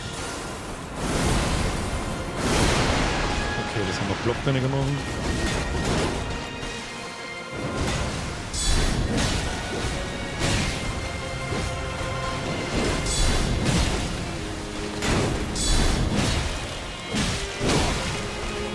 Na! Nein, weil es nur ein Schritt nachher geht! So, ist schon vorbei. Phase 2, Phantom. Schauen wir mal, dann darf es deutlich einfach sein. Außer sie wechselt da die ganze Zeit, Aggro und so weiter. Schauen wir mal. Kann mich noch. Bis jetzt waren alle Bosse mit dem Phantom massiv vereinfachen. It is what it is. Wenn sie da als absoluter Souls Hardcore Sepp natürlich dann einen Oberhalt drauf. Ohne Phantom. Ja, dann. It is what it is. Dann tust du ein bisschen schleudern. Na. Ja, klar. Ja, klar, kommt völlige Eskalation. Ich sehe überhaupt nichts. Wo haben wir denn überhaupt? So, Phantommann, haust schon mal drauf. Ich block dabei. Ich probier's. Sehr schön.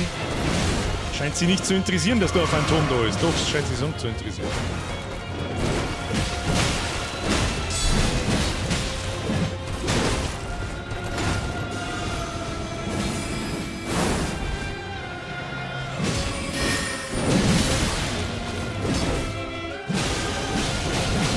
Stellst dich du in die Decken und wirst klebfett! Ich bin auch klebfett, sorry.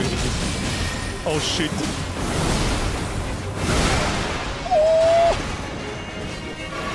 Chill. Aber der Methuselah hat's verstanden. Danke. Nicht drauf an! Lass mich das machen. So. Und wenn's da ist, gehen wir hier sofort an. Ja! Oh, sie ist wütend. Das lass ich jetzt erst mit dir aushalten, was da kommt. Ich weiß nicht, was kommt, aber irgendwas kommt. Okay, sie macht dann wahrscheinlich Frost. Oh, die macht ziemlich fett Damage.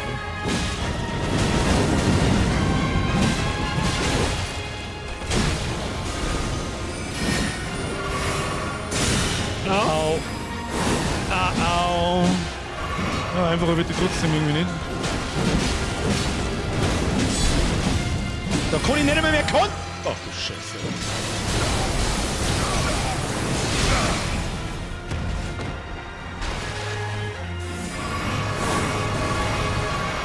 Was ist das für eine unfaire Wichse jetzt gerade gewesen? Stirb jetzt. Das Fremde ist halt ein harter Stirb. Ja, dasselbe ist wieder. Die zum Solon. Die zum Solon. Absolut utopische Scheibe. Was war denn das da jetzt am Schluss? Die schießt 3 Kugeln im Mumm ist tot. Wie sollst du denn die nicht ausweichen? Die ersten 2 kannst du ausweichen, die dritte nicht mehr. Ich bin gesprungen. Geht nicht. Und jetzt? Und jetzt kommt der Punkt. Also wie gesagt, was ich so schade finde. So fühlt sich der Boss nicht an, als hätte er ihn geschafft. Wenn ich den Solo brauche, ich sag, er ist machbar. Aber da brauche ich 30 Tries. Also da brauche ich 3 Stunden. Locker. Und das ist so schade. So schade.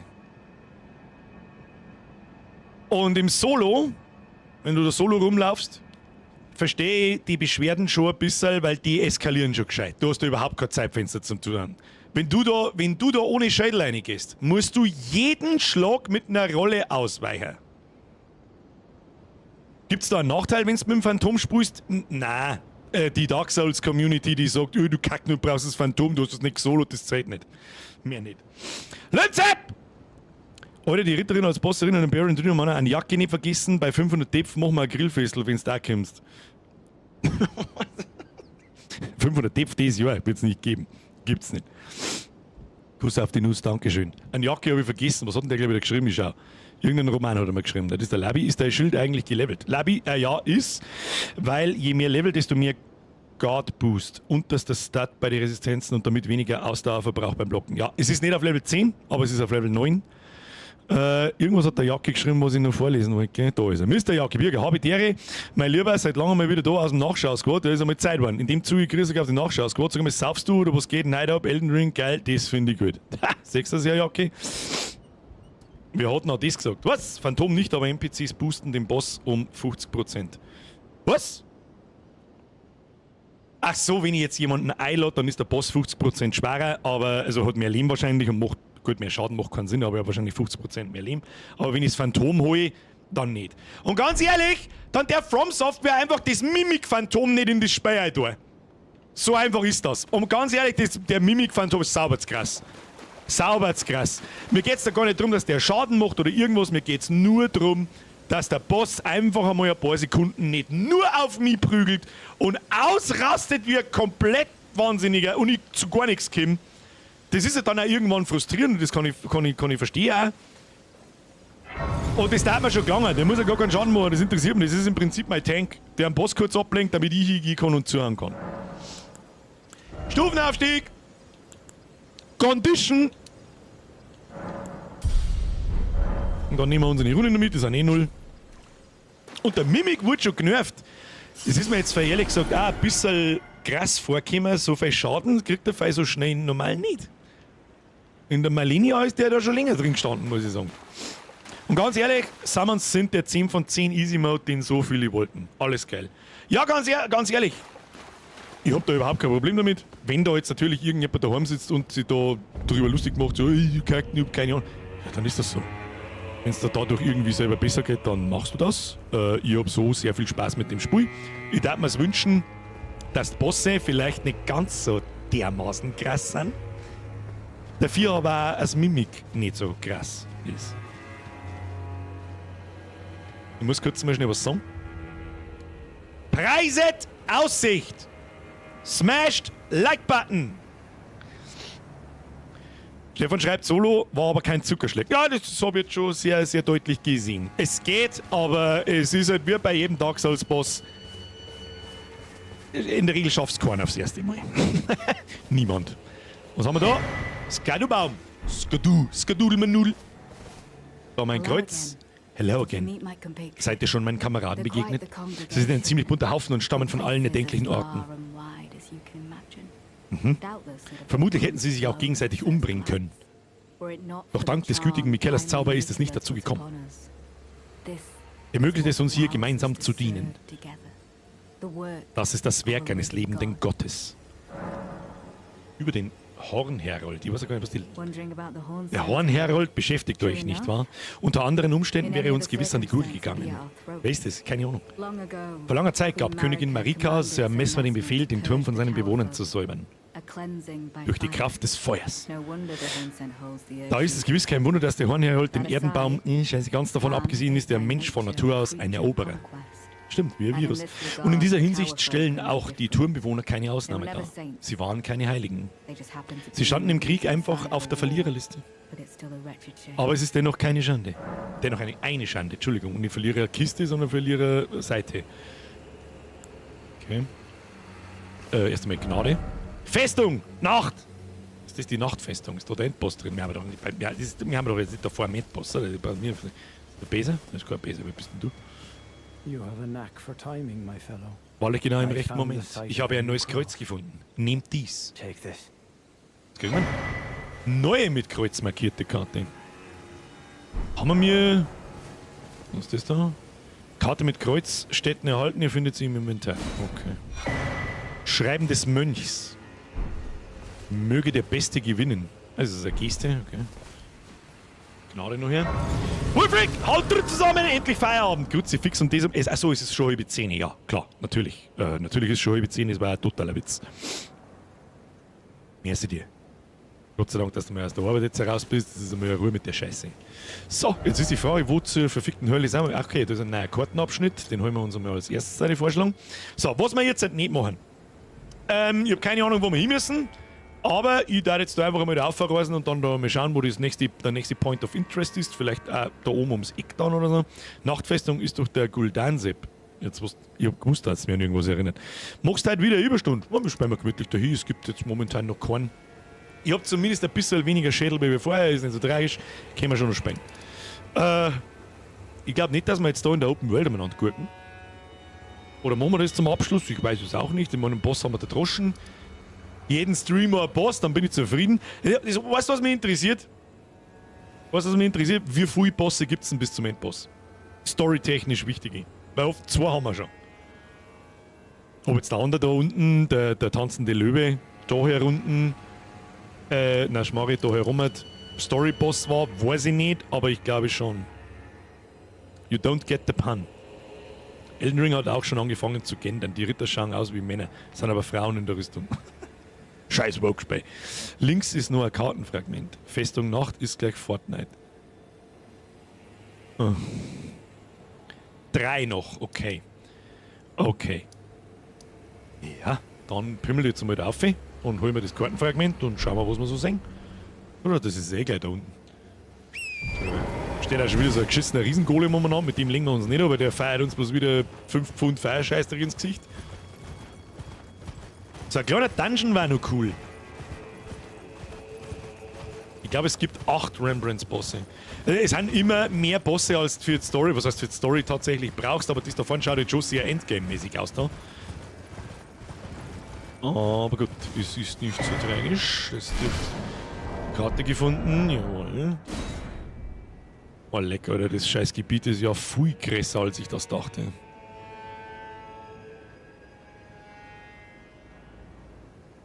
Das scheiß Gebiet ist ja viel größer, als ich das dachte. Okay, bin ich schon wieder start. Frage! Lange nicht Endgame, ja. Dann, das hier, Next Step. Sehe ich das richtig?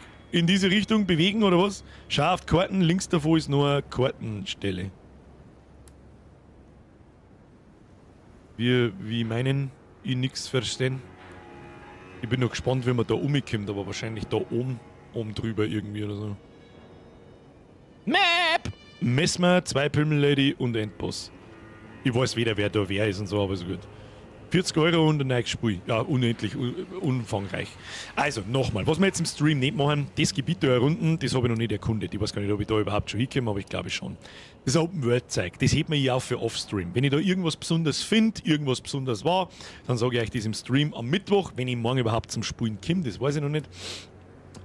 Und da hat ihr jetzt vorschlagen, wir gehen unten ist riesig. Ja, das da kommt ja auch alles noch wahrscheinlich. Das da alles. Ja, und dann haben wir da herum noch alles wahrscheinlich. Das ist ja utopisch schon wieder. Ja, Kim, okay. Also wir haben noch lange nicht mehr. Ist mir aber auch klar, wie lange haben wir jetzt gespielt? 6 Stunden, dass wir nicht im Endgame sind, das ist ja auch klar. Ich werde jetzt einfach mal vorschlagen, gehen wir da in die Kirche. Gehen wir Richtung Nummer 4. Ab in die Kirche. Beten wir, dass wir nicht... Oh. Schaut mir aber noch gewöhnlicher Reiter an. Das ist nichts Besonderes. Was haben wir denn da? So viel zu, wir machen nicht Open World Scheiß. Hey, was ist das? Hey, was ist das? Hey, was ist das? Aber die Kathedrale räuchert man aus, wenn was drin ist. Da gibt's auch was. Immer ein schöner Point of Interest. Was haben wir da? Kirche des Kreuzzugs. Okay, da wird sogar das Pferdler aber da. Da Gnade fahren oder ist da einfach bloß ein Feier und ich muss wieder irgendeinen Kampf machen? Wenn ich da durchlaufe, das ist Invasion durch. Ah, shit. Okay, wieder irgendeine Invasion. Ich hau aufs Mal. Vollidiot, Vollidiot, Vollidiot. Vollidiot. Die hab ich doch schon mit zusammen gehabt, bloß in der Rüstung, oder nicht? Au.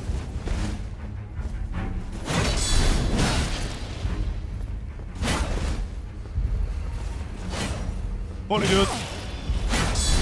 Vollidiot. Ech. Wallet machst du viel Schaden! Spinnst du?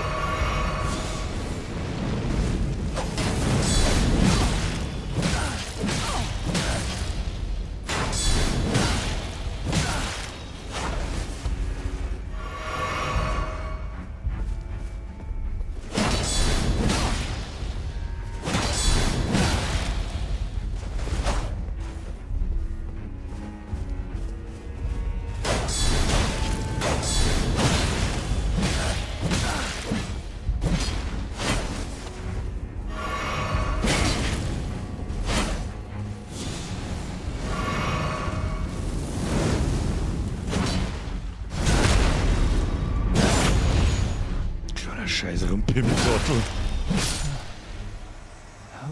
Den kannst du! Oh, wie ist das möglich? Ja, weiß ich nicht, meine ist länger als deinen. Kriegsasche Flammenspieß. Den nehme ich ja mit. Schlüssel zum Gebetsraum. Aha! Gebetsraum wo? Oh. Und deswegen rentiert sich halt die Open World. Weil da überall diese Fragmente umeinander liegen. Natürlich haben die bewacht von so ein bisschen etwas stärkeren Gegnern. Aber genau deswegen gehört eigentlich da durchsucht. Und so wie ich das rausgehört habe, haben das viele nicht da. Und sagen, das Spiel ist dann schwer. Was haben wir da noch? Ein Runenbogen haben wir auch noch keinen einzigen nicht hergenommen. Ich glaube, was dafür haben wir uns einmal einen Buffy. Noch einen etwas stärkeren Gegner hauen wir uns mit einem Buffy. Ja, wir haben einen Pro-Gamer, das muss man wissen.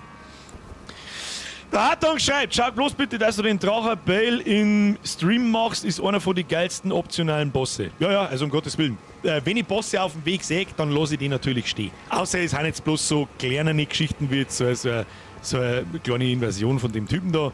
Das, glaube ich, interessiert, oder was heißt interessiert vielleicht schon jemanden, aber ist jetzt nicht so tragisch, wenn ich die Offstream mache.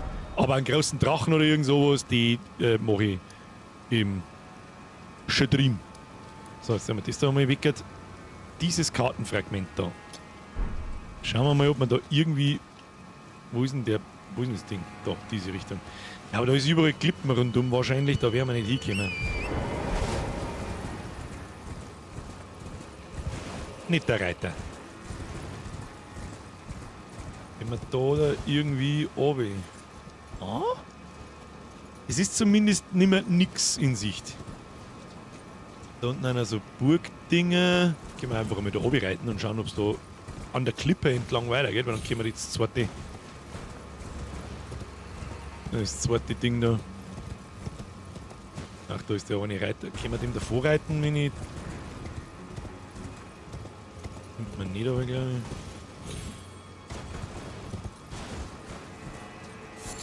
ich. Eine Sonnenblume. Aber da ist eine Gnade schon hin. Oh, geht da eine Treppe runter. Oder so. Wir nehmen natürlich mit. Da haben wir natürlich aber auch wieder eine kleinere Burg da vor uns. Vielleicht ist das noch so ein Punkt. Schauen wir mal, ob wir da irgendwie. Da ist aber auch eine Burg unten, da ist alles voller Burgen. So die kleinen Dungeons, das ist eigentlich irgendwie so mein Lieblings-Content. Da unten ist auch so ein Kreuz. Aber direkt da oben springen, glaube ich, kann man nicht. Aber gehen wir doch einfach mal da lang. Who knows?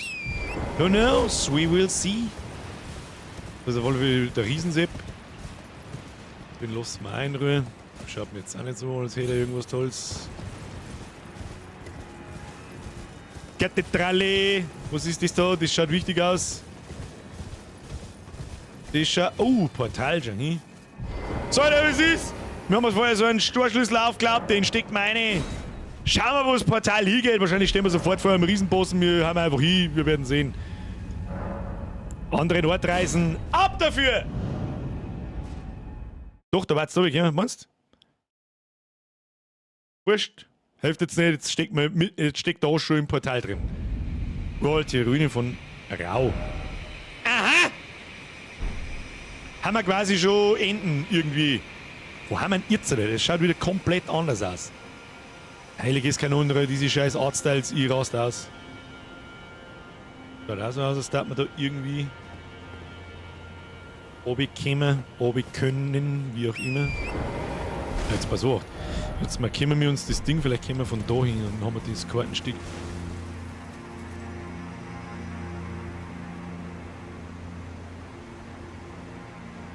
Ja, probieren wir. Oh, wenn ich das Phantom schon wieder holen kann. Probieren wir. Bist du besser? Ist gut. Chill.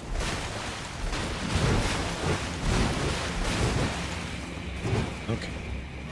Den mit hier habe ich schon geholt. Ah. Oh, der macht aber fei.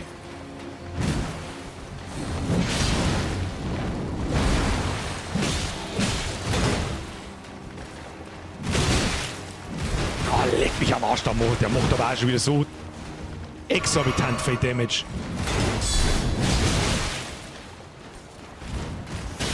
Ach komm.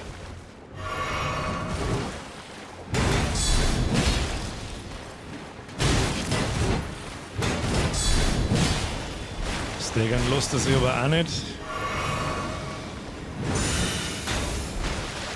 Treffer soll jetzt halt schon meistern.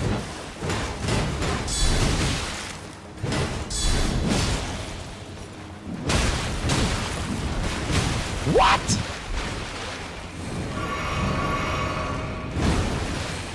Bitch.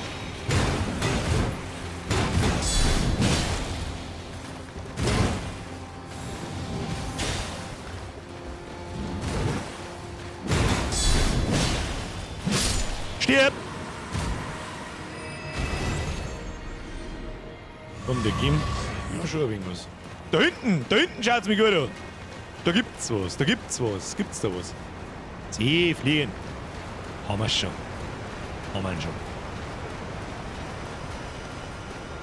So eine große Area für so einen goldenen Hans Wursten da, oder was? Grünspan-Diskus. Schaut nach Anhänger an. Erhöht die Verteidigung bei höheren Ausrüstungen. Oh! Es ist bloß die Frage, was bedeutet erhöht die Verteidigung? Viel Gewicht bedeutet viel Stärke, die Stärke andere zu beschützen. Ein Diskus aus Grünspan, dem Metall, das für sein Gewicht bekannt ist. Erhöht die Verteidigung bei höherem Ausrüstungsgewicht. Nein, genau das Richtige. Was werden der da? Was heißt denn Verteidigung? Physische Verteidigung stärkt Feuerangriffe, erhöhte Verteidigung. Kann ich nicht anziehen, zu große Last. Der wiegt halt auch 4,5 Kilo so Anhänger. Ist Müll leider, schade. Da müsst ihr jetzt nachschauen. Da haben wir jetzt einmal wieder einen Konterangriff ein, nicht den schweren Angriff. So. Wobei die Gegner da schon ganz schön zuhauen. Die kosten vielleicht schon ganz schön Haltung, wenn ich da. Oh, mit diesen hier. Hab ich überhaupt nicht. Hab ich meinen Buff drin? Ja. Schauen wir da ein wenig umeinander. 3% weniger Schaden bei großer Last, wenn ich es richtig. Ja, gut, das ist nichts. Also 3% ist ja wirklich nichts. Für das, wenn es einen extra Talisman-Slot fürs DLC einpassen darf, dann ja. Aber so da an Opfern der. Warte mal, da machen wir Licht da. Wo sind wir da jetzt eigentlich?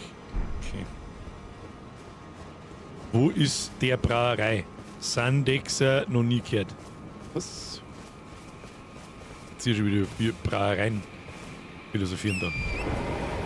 Da habe ich jetzt keine Zeit, ich muss irgendwelche Typen verdreschen da. Und einen Geisterschwammerl aufklauen.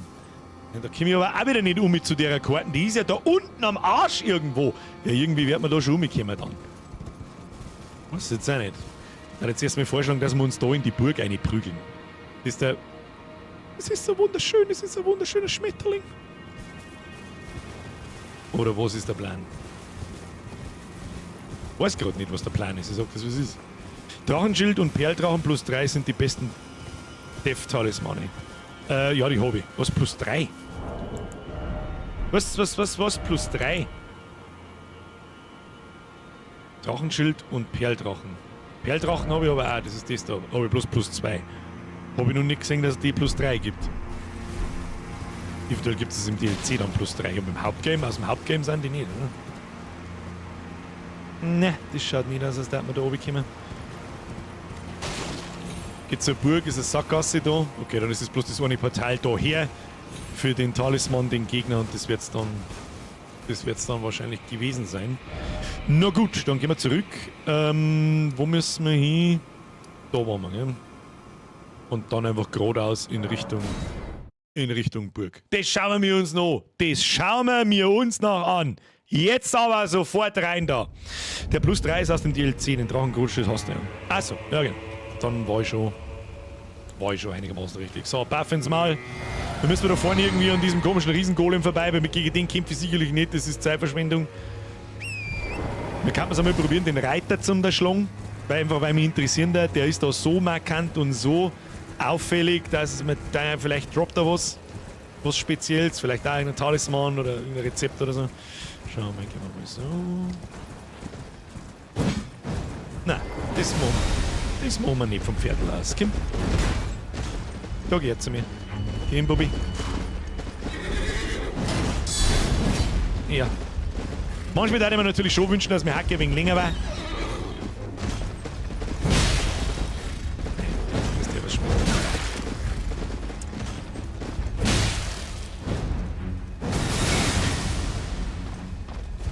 Was halt diese Hauli-Scheiße da über Damage macht, ist halt auch total Alter.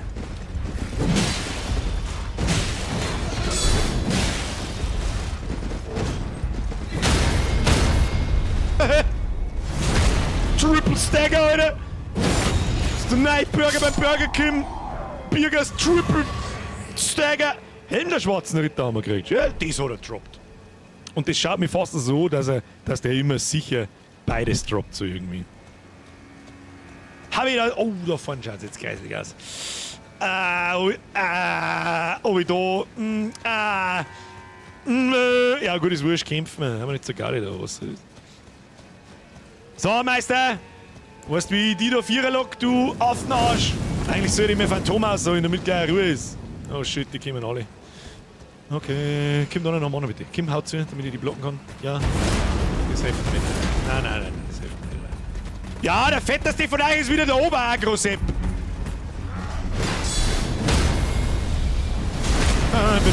Ach so, ein Reiter auch noch dazu. Okay, jetzt wird's lustig. Okay, machen wir erst die. Für was blocken? Sag! Ich sag nix. Hallo, ich sag nix. Haha, nicht drauf, Vollidiot. Okay.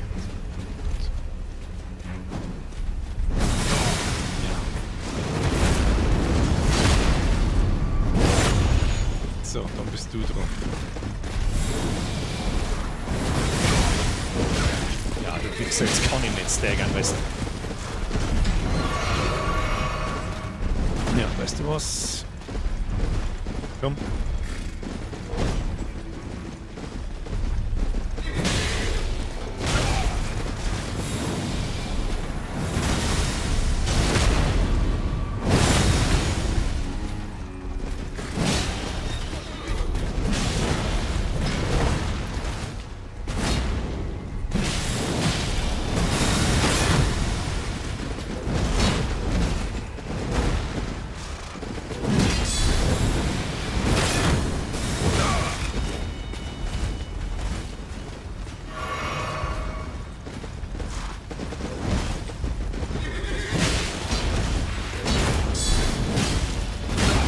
Nein, nicht so.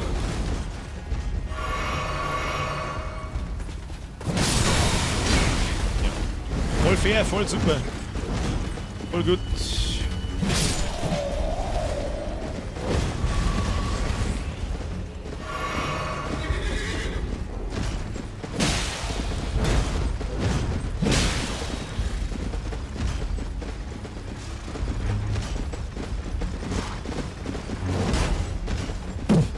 Kennst du mich gar nichts, ich Pimmel. Außer der komische Holy Scheiße da am Boden. Ja genau, jetzt hast du einen Dreck, du Trottel. Hast du einen Dreck, du Trottel. Hast du einen Dreck, du Trottel.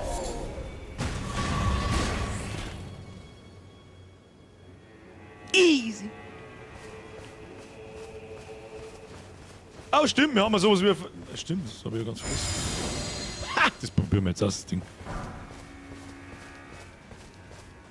Da ist da noch irgendwo so ein Pimmel, der meint... Oh nein, den da hinten, den erzürgen wir nicht. Den großen da hinten, den ich ganz übersehen habe, den erzürgen wir nicht. Was für holy Scheiße, oder? Den Energy da. Ach du Fuck. Okay, have to go. Bye.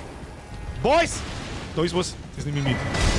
Da ist ein Skydowbaum-Fragment, das nehme ich mit. Wahrscheinlich kriegt man auch eins, wenn man den fetten zusammenhaut da. Also Schmerzen zufügt, nicht das zusammenhauen, an was du schon wieder denkst, aber ich gehe. Weil du hast letztens so viel Scheißdreck umeinander geschissen, dass ich mir denke, weißt du was, fuck you. Auf Wiedersehen. Oh, und da fällt Gegner. Ja, und da ist natürlich auch der andere wieder. Ja, was. Da ist er mit Sicherheit eine Gnade da. Stellen wir uns da her und dann pimmeln wir von hinten. Dann nehmen wir unser Phantom mit und dann pimmeln wir ihn zusammen. Was ist denn jetzt passiert? Irgendwo ist eine große Rune zerbrochen.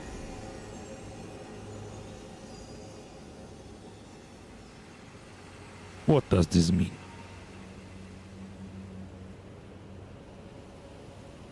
What does this mean? I don't understand. Und mit ihr ein mächtiger Zauber.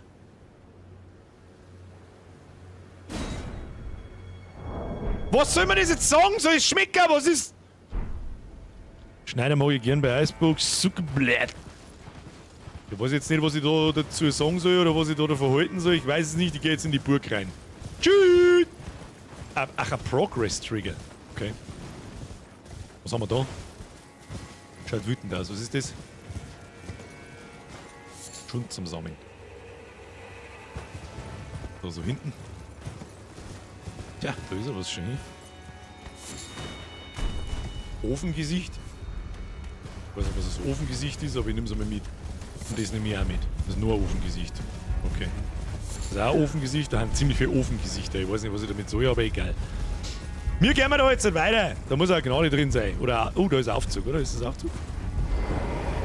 Anscheinend schon. Es ist auf alle Fälle schon wieder stockfinster. Was heißt ein Progress-Trigger? Dass jetzt alle Viecher doppelt so schwer sind wie vorher, oder wie? Schattenbergfried. Ich nenne mein Kind mal Bergfried. Oh ja, schau. Schauen Sie bitte hin! Ja, wenn das nicht nach Hello, Next Step ausschaut, was ist denn das für ein Viech da hinten? Mal wissen, ist das ein Viech? Es ist auf alle Fälle ein Viech, es bewegt sich. Ist das wütend, wenn ich hingehe?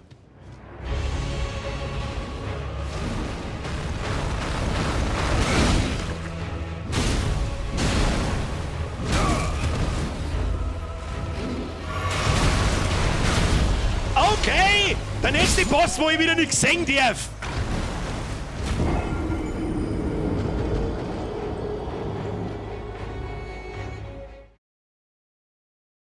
Sag ich dir, was ist, da pimmelt jetzt gar nicht lang solo umeinander. Du kannst beim Arsch lecken, das ist wieder so ein Boss, wo ich nichts sehe.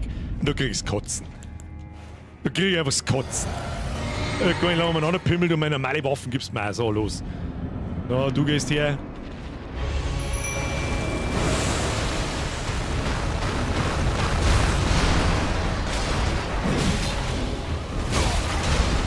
Ah, super. Ein Scheißdreck mit dem Ding. Kannst du da mehr... Wow! Okay.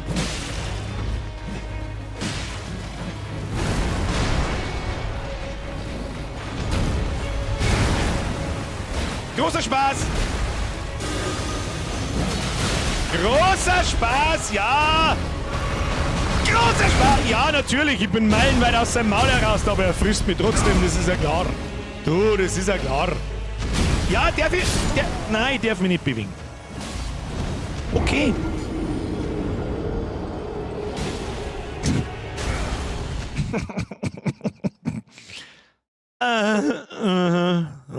Ja, großer Spaß.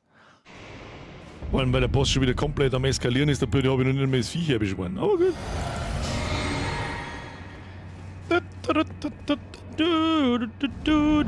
So, kann ich lang umeinander pimpfen. So. Ah, jetzt hast du mich nicht gefressen. Das verstehe ich nicht ganz, aber du wirst es schon wissen. Warum sollst du schauen, du mein...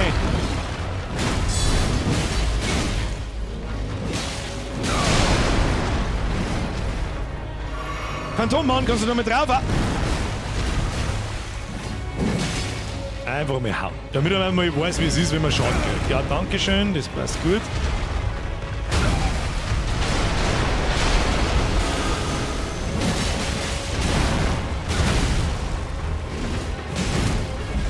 Ausweichen.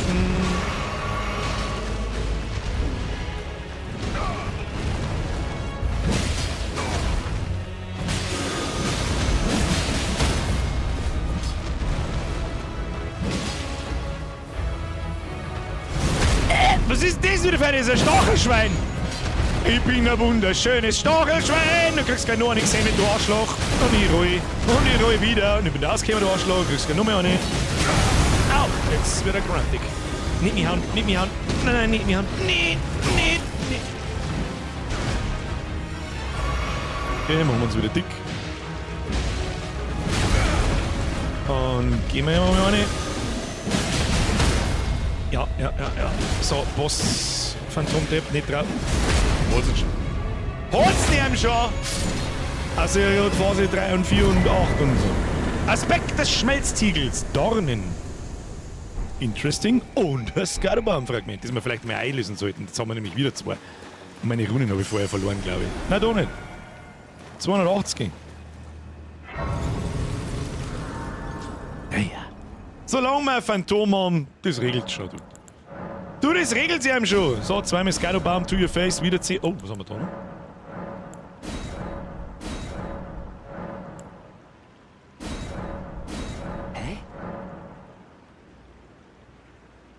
Hä?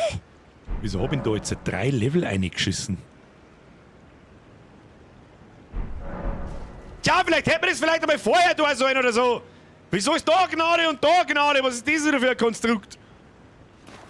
Ach, da bin ich gekommen. Da war der Boss. Okay, so, sind wir mir richtig? Weiß ich nicht. Ich hab da nur Pro-Gaming gesehen, glaube ich. Sonst so weiß ich gar nichts. Nicht von dieser Seite zu öffnen. Schaut nach einem Shortcut aus. Wie spät haben wir es denn? 5 vor 10. Ein bisschen. Machen wir noch ein bisschen Progress in der Bude da rein? Ja, freilich machen wir noch. Da möchte aber ich die Likes drauf gesmashed sein. So schaut's aus. Wieder nichts Multiplayer. Wir sind die schlechteren Phantome. Was haben wir jetzt denn? Das tun wir jetzt noch kurz. Also. Als Multiplayer-Passwort das Bier. Wo kann ich das hinschreiben, dass es geht? Kann ich das da herschreiben? Kann ich eine Beschwörung da habe ich jetzt halt einen Boss gekillt. Kann ich da jetzt eine Beschwörung hinschreiben und jemand kommt rein? Kannst du die Viecher kein Snickers zuschmeißen? Ich hab's probiert, mehrmals, geht nicht.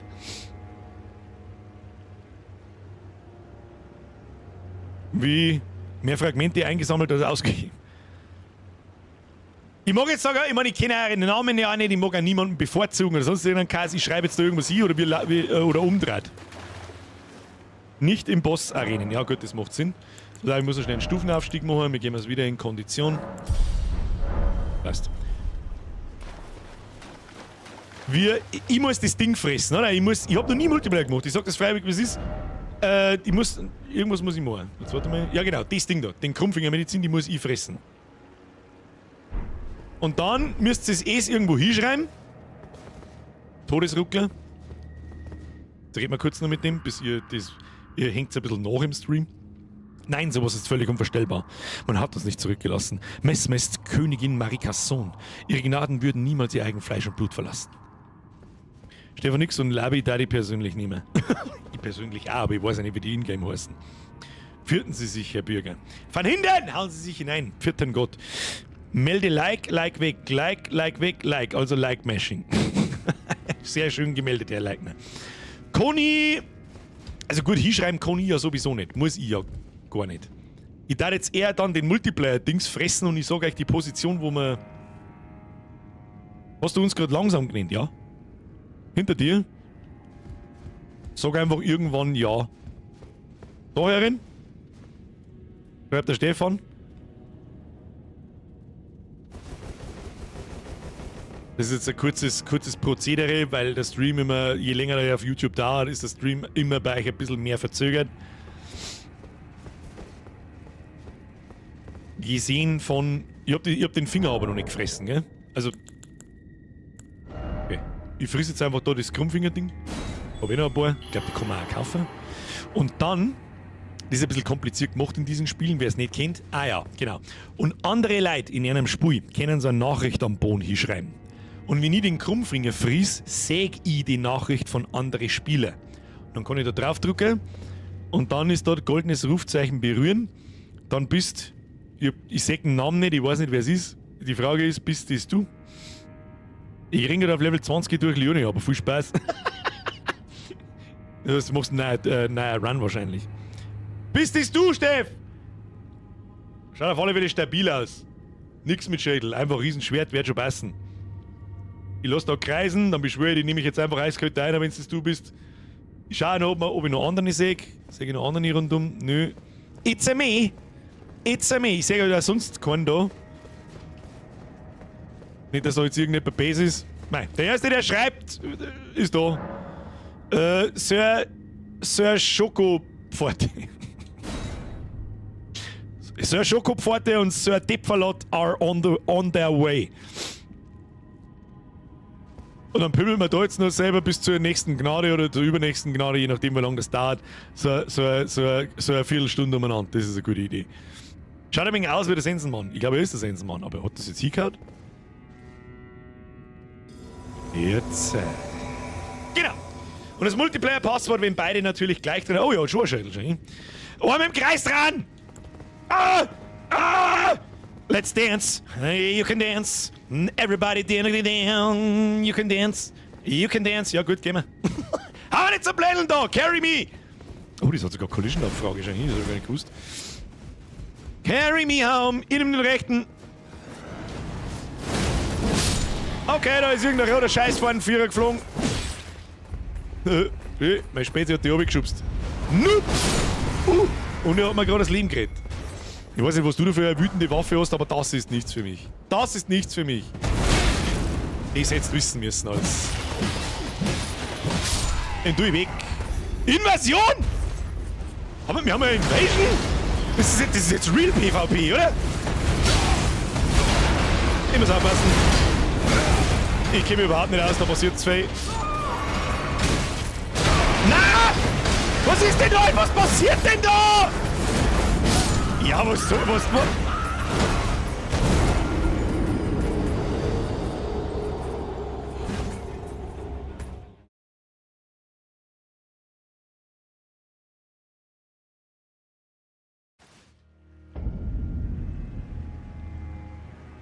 Das war ja eine richtig gute Idee mit diesem Multiplayer! Das war ein bisschen zu viel. Invasion plus 8 Gegner, ja, das... Dachte ich mir fast. Kaum spielt man nicht selber, hat man nur 2 Minuten zum Leben. So, ich hol jetzt meine Runen. Die hol ich allein, bevor uns wieder jemand invadet. Und war das war jetzt ein Spieler, also war ein anderer Spieler, oder? Das ist nämlich dann so, wenn du deine Spätzchen dabei hast, per Multiplayer, dann kommen andere Spieler und invaden die. Und warten darauf, dass du einen Scheiß machst. Ja, sicher nochmal, aber ich hol mir jetzt schnell meine... Du willst selber nicht, schau, dass du lang gewinnst da unten.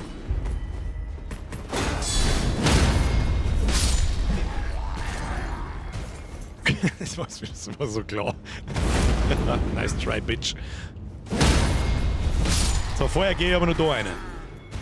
Den mach ich noch schnell fertig, du. Aber jetzt können wir dann. Jetzt hol ich mir erstmal das Klump. Schreib du schon mal wieder hin. Ich hol bloß meine Runen da herum und dann...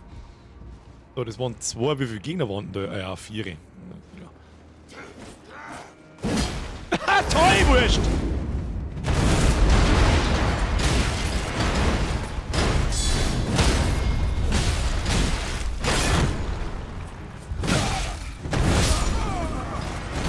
Alter, was ist denn jetzt? Ich muss eh noch 2 schreiben. So, meine Runen haben übrigens weh. War aber, glaube ich, nicht viel. Das war aber kein Spieler. Aber was weiß denn sonst gewesen? Der war ja jetzt wiedergekommen. Wieso soll das kein Spieler gewesen sein?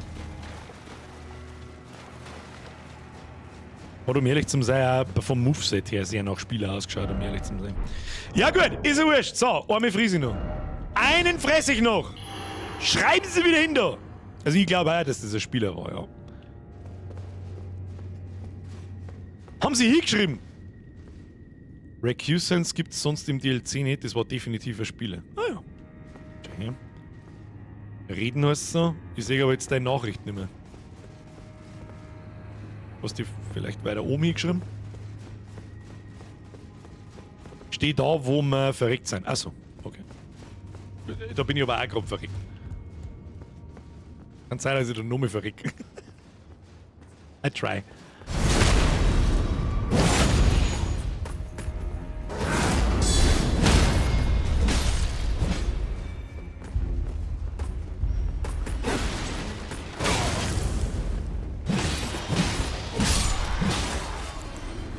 Waffen. So, ich lasse mal noch eine Pümmeln.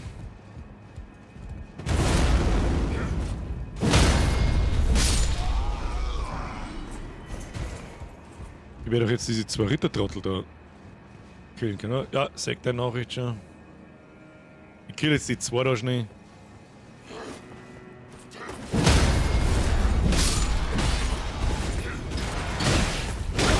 Oder auch nicht.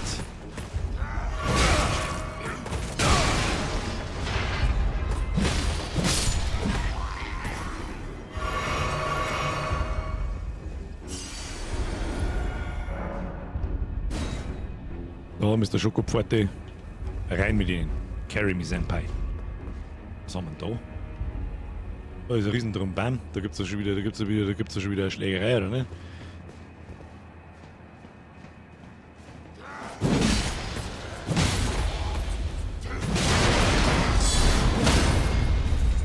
Der andere ist komplett verwirrt.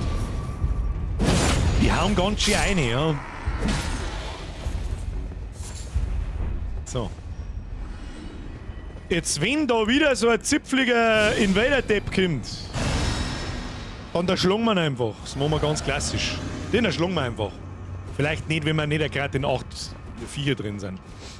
Ja, ich gehe jetzt einfach voran, keine Ahnung, ich weiß ja sowieso nicht, wo es hingeht. Ich weiß nicht, was, du wirst das schon wissen. Sie folgen mir unauffällig. So machen wir's. So machen wir's.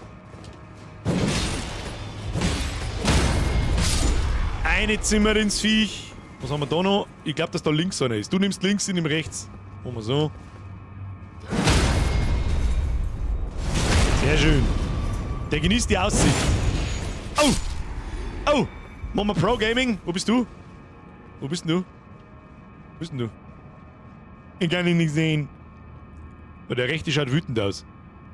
Den da jetzt ich. Wo ist er jetzt hin? Wo ist denn der Schokomann? Schokomann! DJ Schokomango! Wo ist er nicht sie? Macht er jetzt einen Weg bis zum Boss allein oder was ist denn der Plan? Ja, du, ich stirb dabei da unten! Der ist aus dem Fenster gesprungen. Kommt man da. Da ist er! Jetzt pass auf, du nimmst den linken, ich nehm den rechten.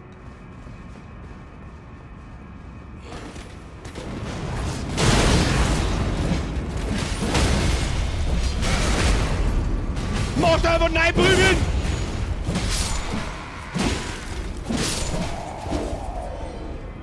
Gut! Wie wir es am Schluss, also der Linkshanddolch, den kann ich brauchen, ich bin Rechtshänder. Dann gehen wir weiter. So, was hättest du vorgeschlagen, wo wir hin müssen? Ich springe jetzt da aus dem Fenster. Ich weiß nicht, was du treibst, aber ich springe jetzt da aus dem Fenster. Servus, grüß Gott. Da haben wir was. An dem goldenen Ding muss es was Schönes geben. Schenkungstalisman! Verbessert das Gleichgewicht nach Verwendung einer Tränenflasche. Okay, doch kein Mensch. Ja, da schluckt da schon wieder irgendwelche Leute und ich bin einfach drüber gesprungen. Deuten jetzt da diese schwarzen Geistertypen ungewöhnlich viel aus, nämlich schon mehr als ein. Oh, was haben wir denn da noch? Ja, den kriegen wir schon, den nudelt man zusammen. Hab ich schon gesehen. Kriegt er jetzt mehr Hacke ins Kreuz ein, dann kriegt er zweimal R2.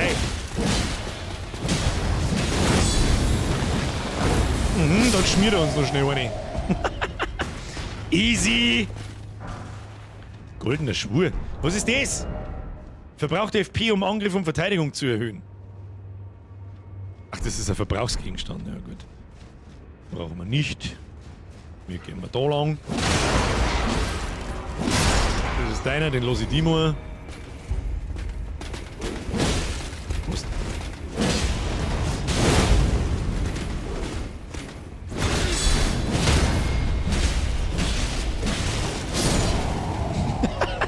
Ja, diese Aschen mit so normalen Waffen und so weiter, oder was auch immer das für Waffen ist, ich weiß ja nicht, da gibt es schon ziemlich viel lustige Sachen, so ist es nicht.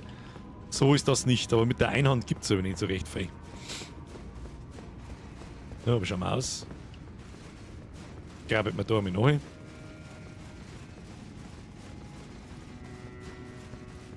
Schauen wir mal, dass wir ein oder zwei Gnadenmächte schon noch sehen da herin. So ist das nicht. Stimmt, ich glaube, der Herr Beigeschworen. Oh, da hätte jemand mit einem Pfeilbogen auf mich geschossen. Hat's dir erwischt, ich hab's genau gesehen.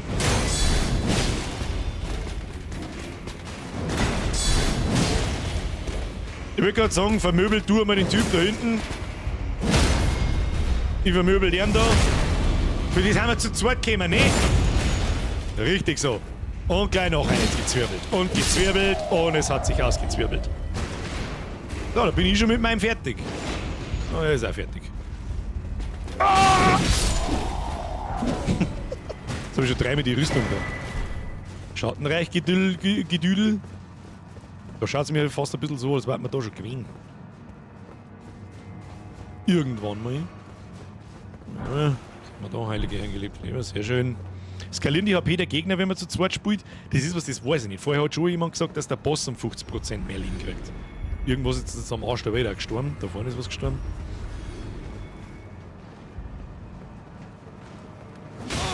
Ach, die kleinen Arschlochviecher, ja. Die mag ich auch ganz gern. Die machen ganz großen Spaß. Messen wir fett. Ich hätte so gerne Gnade! Gnade! Oh, ich mag glaube ich da oben. Da ist ein Besen. Da ist ein Besen, der schaut wütend aus. Der mit dem. Er hat jetzt mir vorschlagen, geh jetzt mal hin, frag freundlich, was er so treibt in seinem Leben. Ah, das ist wieder so ein Scheißdreck. Ich hab schon verstanden.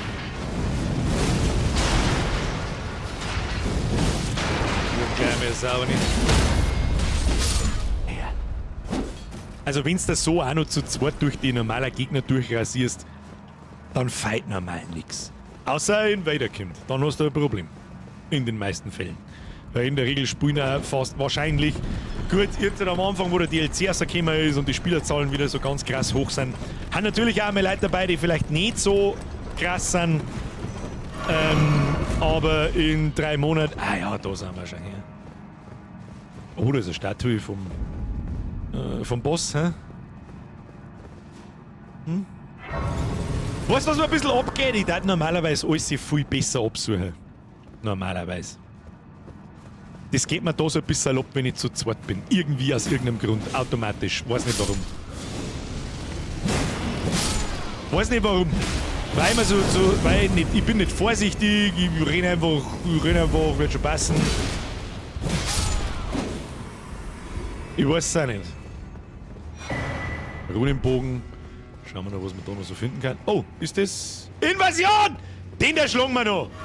Den genehmigen wir uns noch. Versteckt man uns? Ich hab die scheiß Krone nicht. Versteckt man uns?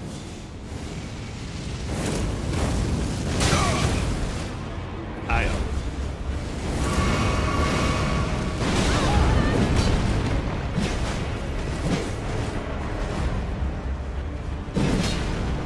Und dann der Vorlaufer, du feiges Arschloch!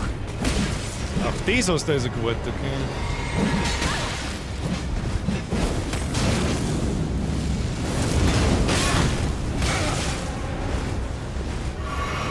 Was ist denn das für eine lame Scheiße? Ich kümmere mich um Viecher. Ich probier's zumindest.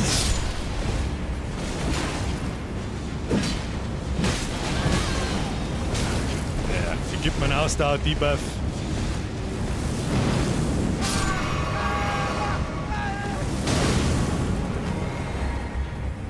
Das ist eine lame Scheiße, ganz ehrlich.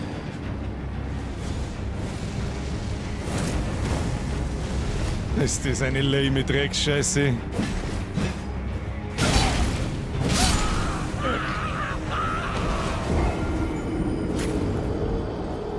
Da zähle ich einen Topf und scheiß drauf, weil das ist genau der Grund, warum ich eigentlich keinen Bock auf diese Multiplayer-Kacke hab. Dann kommt irgend so ein Trottel mit irgendeiner Asche, die den ganzen beschissenen Raum explodieren lässt, vom anderen Raum aus und zirkt dir, schau mal meine Lebensleistung noch, 3/4 von meinem Leben ab.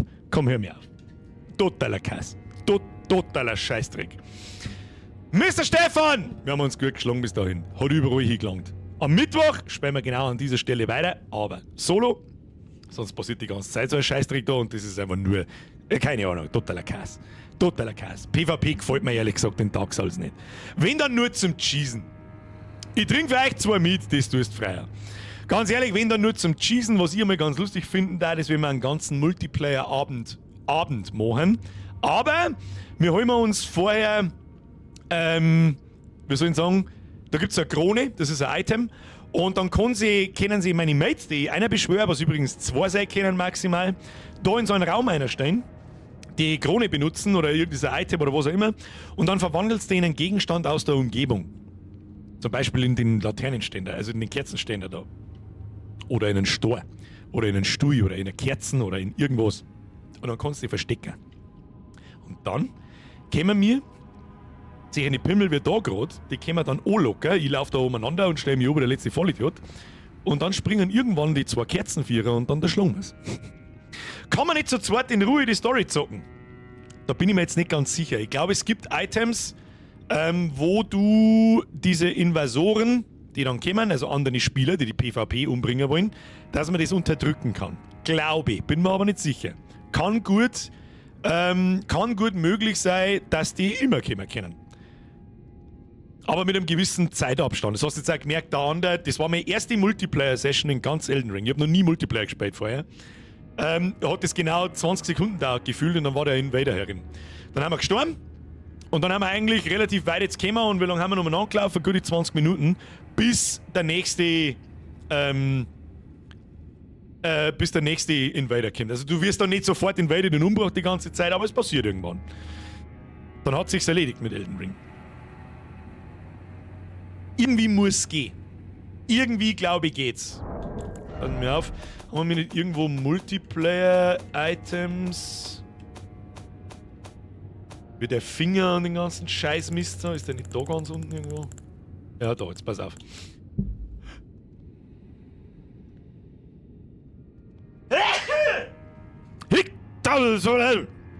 So, jetzt pass auf. Erzeugt ein Rufzeichen für Coop-Mehrspielermodus. Genau, den Finger brauchst du, damit du dann Boni schreiben kannst und die dein Freund holen kann.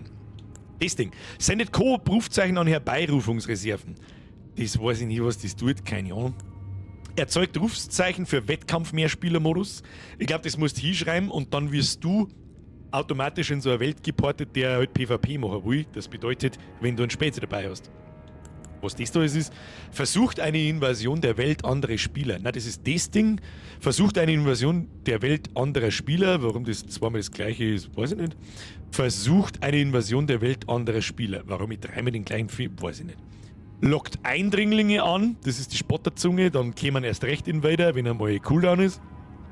Sendet einen anderen oder euch selbst nach Hause, da kann ich jemanden rauswerfen und dort zum Schreiben von Nachrichten an andere Welten. Das haben wir schon gemacht. Das ist der runzlige Finger des Befleckten. Nein, ich weiß nicht, ob es geht. Ich sag das, wie es ist. Gesundheit! Dankeschön, Dankeschön, Dankeschön. Hilft dir gut. Dankeschön, Dankeschön, Dankeschön. Naja, gut. Herr Stefan, ich hoffe, das ist in Ordnung. Es war mir ein Fest. Vielen Dank fürs Aushelfen zwischen der Gnade. Alles, wenn ich offstream weiterspiele, versprochen, alles maximal zwischen der Gnade und der letzten. Ich mache da herin nicht weiter, das machen wir miteinander. Aber da, glaube ich, gibt es noch ein bisschen was zum Durchsuchen. Das ist mir ein bisschen zu schnell gegangen. Und auch draußen in der Open World vielleicht ein bisschen. Aber da, wenn ich einen Dungeon finde, dann markiere ich, ich hole mir die Gnade, aber mache ihn nicht. Und einen Boss sowieso nicht. Und wenn ich irgendwas Wertvolleres finde oder so, dann sage ich euch das natürlich. Also ich mache keine Bosse und den interessanten Content, den machen wir am Mittwoch oder in die Streams. Ich glaube nicht, dass wir dann nächste Woche nochmal, also erst einmal muss ich sowieso, jetzt machen wir erstmal Spey gehen. Obwohl es schon wieder schwer wieder auftritt. Spey ist grandios. Ich kann es nicht anders sagen, als Spey ist genial grandios. Spielspeicher zurück zum Desktop. Jawohl. An alle, die sich nach dem Gameplay begleiten, wieder schleichern, herzlichen Dank fürs Zuschauen. Kuss auf die Nuss, es war mir ein Fest. Like-Button nicht vergessen. Wer neu ist jemand neu? Ich weiß es nicht. Wer zum ersten Mal da ist, Abo. Checkt das Abo aus, ist gut und so. Bin jeden Montag, Mittwoch, 20 Uhr. Manchmal auch am Wochenende, aber im Sommer eher weniger. Da bin ich meistens Psuffer. Also es kämen Ausnahmespielchen wie heute Elden Ring, da mache ich dann nochmal eine Ausnahme. Aber nächstes Wochenende bin ich sowieso nur Psuffer. Da darf man erstmal beten, dass ich mir am Montag nicht einen gelben Schein hole. Bis Mika. Und dann ist nur die Frage, ich habe eventuell am Montag in einer Woche einen unerwarteten Spezialstream, mit dem ich euch... Das hat eigentlich schon immer Spaß gemacht. Mit dem überrasche ich euch dann. Das ist kein Spiel. Ist kein Spiel. Mag nichts verraten. Die Leute im Discord kriegen es dann mit, wenn es soweit ist, bevor der Stream kommt. Und ansonsten schauen wir mal. Kuss auf die Nuss, merci fürs Zuschauen. So, der Rest. Gibt's noch was zum Schmatzen? Weiß ich nicht. Wir haben einen außerordentlich guten DLC vor uns. Ganz ehrlich. Und ich finde ihn nicht schwer. Ich finde ihn eigentlich genau richtig. Ist jetzt so mein Eindruck bis nach dem zweiten Boss. Finde ich.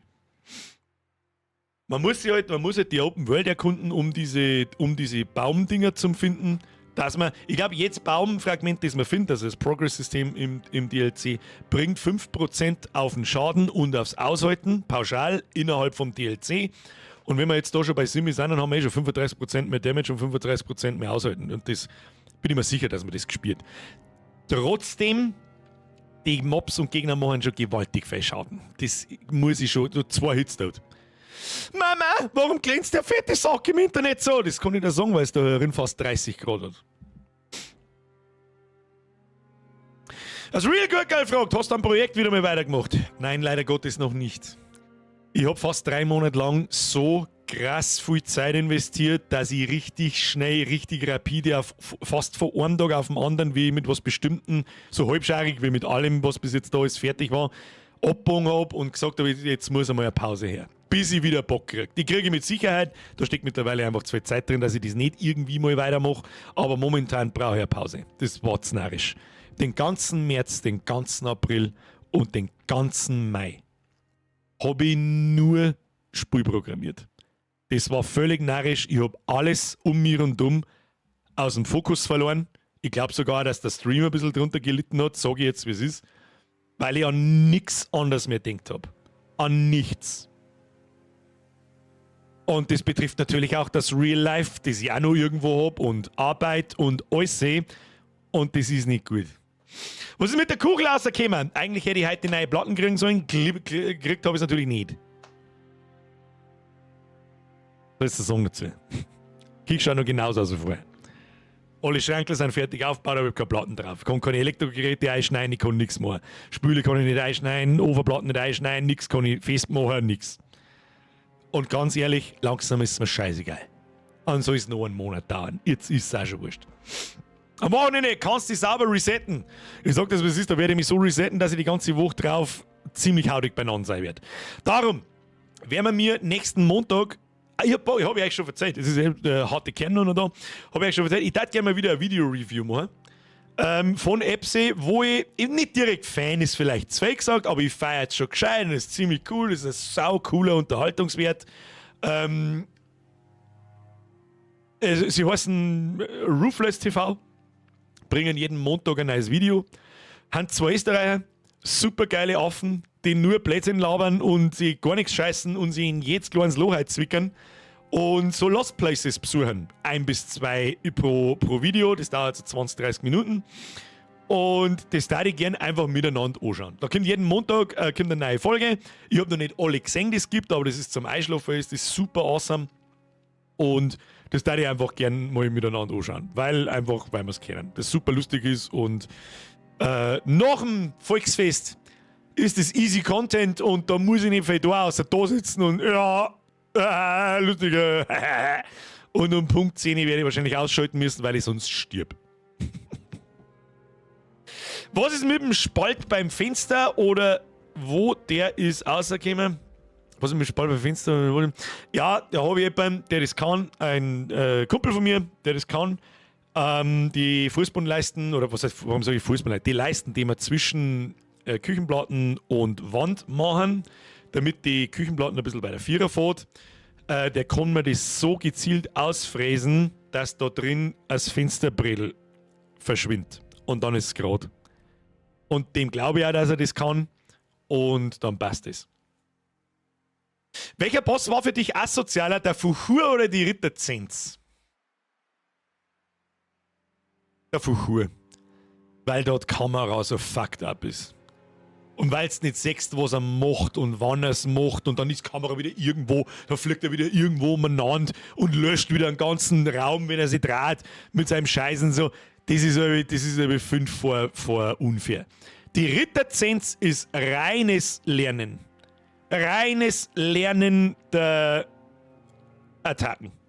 Und wenn du blocken kannst oder dann zuhaust, wenn du Block hast, nicht, dass die unterm Zuhauen wiederhaut, weil es nicht aufgehört hat, oder wenn du halt die Rolle machst und so weiter. Glaube ich. Allerdings muss ich auch sagen, mit dem Phantom habe ich auch nicht recht viel gesehen, was mit dann ihre 2 Schwerter macht, ja, mit dem Eisschwert und mit dem Feuerschwert. Auf alle Fälle ein paar non-narische Sachen. Und ja, jeder Boss two-hittet dich. Das finde ich ein bisschen schade. Das finde ich ein bisschen berechtigte Kritik, das finde ich wirklich ein bisschen schade. Es hätte schon die Hälfte Schaden sein können und sie warten trotzdem noch Bock beschissen. Schwer. Ob die jetzt 2-mal treffen müssen oder 4-mal, die haut er sowieso 10 Sekunden lang nur zu. Und wenn sie da 2-mal trifft, bist du. Und jetzt rennen ich mit einer ultra fetten Rüstung umeinander. Muss man auch noch dazu sagen. Also quasi dein Senf dazu käme, AKH Reaction. Ja, ist bei uns Video Review. Ich hasse das Wort Reaction. Ich hasse es. Und es ist auch, seid mir nicht böse, es ist kein, wie soll ich sagen, es ist kein Content Createn von niemandem. Es ist einfach easy Content. Es ist so. Auf Kosten von anderen. Ist so. Zum größten Teil. Ich kann es auch nicht. Darum tue ich es erstens sehr ungern und sehr extrem selten. Wann haben wir das letzte Mal gemacht? Weiß ich nicht. Aber wenn es was Gutes ist, ja, dann ist es auch vielleicht feierbar. Schauen wir mal. Das ist wie miteinander Fernsehen schauen, so ein bisschen. Und das ist nächsten Montag auf alle Fälle nötig, weil da komme ich aus 2,5 Tagen Volksfest wahrscheinlich. Und da würde es mich wundern, wenn ich nicht wieder am Montag dann auf die Idee komme, so. Bergdoktor.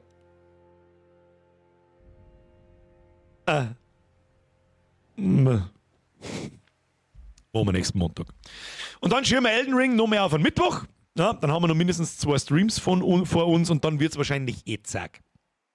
Seien wir uns ehrlich, dann wird es ein wenig zack, dann haben es alle, die nicht streamen. Da würde ich mir manchmal wünschen, fast, ich war Fulltime-Streamer, weil dann darf man so ein DLC eine Woche lang durchprügeln und dann Munter putzen, weiter geht's. Aber da würde ich mir mein Hobby kaputt machen, komplett kaputt machen und das wird nie passieren. So wie es ist. Außerdem wird dann auch wieder euch auch langweilig. Das letzte Mal war beim Indiana Jones Game Trailer, oder? Stimmt, ja, und das war wahrscheinlich im März irgendwann. Wann war denn das? Nein, im März war die Fallout-Serie und Indiana Jones war am 20. Januar. Das war vom halben Jahr. Also das tun wir wirklich ganz selten. Und das, ganz ehrlich, die Reaction für so Trailer und so weiter, die finde ich jetzt nicht so wenig Content creatend, muss ich ganz ehrlich sagen. Weil es mit Sicherheit ein paar Leute gibt, deren Meinung mich interessiert, weil ich halt nun mal auch viel spiele. Und wenn ich solche Sachen mache, wie das mit der Fallout-Serie und so weiter, dann mache ich das nur, wenn ich glaube, ich habe einigermaßen Ahnung, von was ich rede. Beim Computerspielen, glaube ich, habe ich einigermaßen Ahnung, von was ich rede. Und bei manchen Filmen oder bei Serien schaue ich nicht so viel, aber da ist es halt um Fallout gegangen und das habe ich genug gespielt, dass ich glaube, ich was sagen kann. Ist schon eine Zeit her, schreibt der Bernie, das ist absolut richtig. Musst du mal, was du bist beim Bale-Drachen bist, der ist so bodenlos. Musst du mal, was du bist. Ich weiß nicht, was. Den finden wir schon. Finden wir miteinander. Stefan schreibt, kannst du ja, wenn du den irgendwann beim Endboss bist, nochmal einen Special Depth Counter Stream machen. Stimmt. Also einen Endboss kann man noch machen, ja. Ich weiß nicht, das wollte ich vorher noch sagen. Wenn man dann als Phantom außerholt, ist einfach der Boss so sauber, krass, einfach, dass er halt noch kein einziger Boss seit wann. Wie viele Streams haben wir jetzt gemacht? Letzten Montag Halbert, da haben wir Malenia gemacht, einen Mock gemacht, den fetten Pasinzilux-Trax, irgendwas Drachen gemacht und was weiß ich, was alles sehe. Und alle haben beim spätestens zweiten Mal gelingen oder beim dritten Mal, wenn ich als Phantom rausziehe.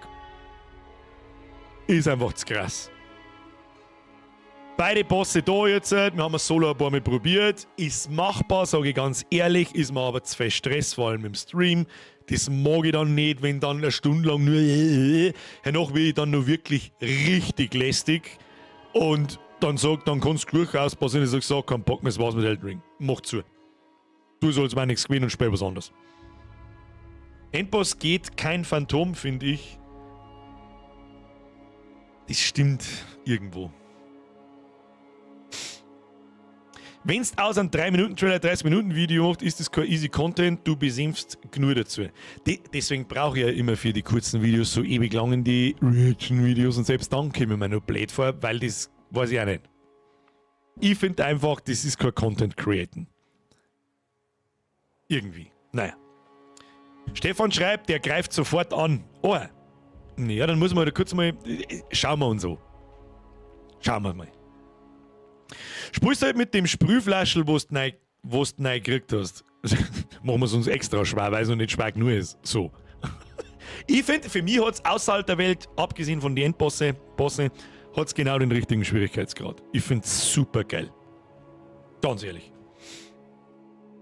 Birger, hast du einen Trailer zu Kingmakers schon gesehen? Was waren Kingmakers? Hast du den schon gesehen? Lass mich kurz schauen. Ist es das, wo man mit dem Raketenwerfer im Mittelalter ballert? Wenn ja, dann habe ich ihn schon gesehen. Das meine ich, müssen wir uns auch mal anschauen. Stefan X schreibt, nicht so Birger, der greift sofort an, die 3-Sekunden-Glocken läuten, klatscht er dich aus dem Leben. Ah, okay. Das heißt, man könnte das Phantom beschwören, aber man kann das Phantom nicht beschwören. Weißt du, bist du. Das Axt-Deo der Zerstörung, das kann ich brauchen. Schau mir meine Arme. Schau dir. Schatten oder ist es Nose? 50-50, glaube ich. Bäh. Das Gaste. Ja, wie gesagt, da erinnert es fast 30 Grad. Heute war es ja nochmal richtig brutal heiß. Leck mich am Sack, du. Wenn es das in 3 Minuten habe ich noch gelesen, können wir Mobile Games. Ja. Muss einmal, was habe ich auch noch gelesen, den GTA von Trailer GTA war das letzte Mal. Nein. Das war nicht ganz das letzte Mal. Aber da soll ja auch noch ein neuer kommen. Da würde ich auch wieder gern eine kurze Reaction draus machen. Vielleicht ist es ein bisschen kürzer über die Stunde. Aber anschauen, grob zlingen, bisschen was dazu sagen. Stopp, das als Stream. Das ist dann noch ein schön anzusehen, das oder einigermaßen schön anzusehen, das VOD. Und dann passt es. Oh, der andere feichtelt unter die Ständer. Volle Kanone. Wir rinsen am Bugel runter und die Depf runter und unter die Arme runter, dass du einen Vogel kriegst, Alter. Gibt's irgendwann mal wieder ein paar gemütliche Runden Männerlordsbierger? Na, schauen wir mal. Vielleicht noch auf dem Weg zur Richtung Sommerpause. Wir haben jetzt noch 6 Wochen vor uns. Was die Streamerei betrifft, hätte ich auch mal gesagt, dann ist Sommerpause, die ist jedes Jahr. Im August bin ich nicht da gibt's keine Streams. Muss auch mal sein, damit ich komplett, also da bin ich halt komplett dann aus dem Leben. Da versuche ich dann auch immer ein bisschen vom PC wegzukommen. Das funktioniert die erste Woche aber gar nicht, aber wir fliegen dann auch in Urlaub und wahrscheinlich fahren wir danach sogar auch nochmal fort, mal mit dem Hund. Ja, alles, was irgendwie finanziell im einigermaßen im Rahmen bleibt. Und ja, dann gibt es wieder einen Stream, dann gibt es wieder einen Urlaubsstream und überhaupt und sowieso. Jetzt mal, was ist nicht zur Ablenkung? Morgen um 14 Uhr wird der neue Landi angekündigt. Das stimmt. Eventuell ist das sogar tatsächlich ein kurzes Reaction-Dings wert. Sag ich dir freiwillig, wie es ist. Allerdings muss ich auch ganz ehrlich gestehen, die einzige Zeit, wo ich ein Landi spiele, ist während des Streams. Und das war das letzte Mal 2022. Das ist schon eine Zeit her. Da kann ich nicht recht viel Fachwissen hinzu beisteuern. Ein bisschen mit Sicherheit, aber nein. Ist die Frage, was. Ich kann da noch nicht einmal sagen, was ist ein Nein. Ich bin auch gespannt. Sag ich dir freiwillig, wie es ist. Vielleicht schauen wir mal, ich werde den Trailer anschauen.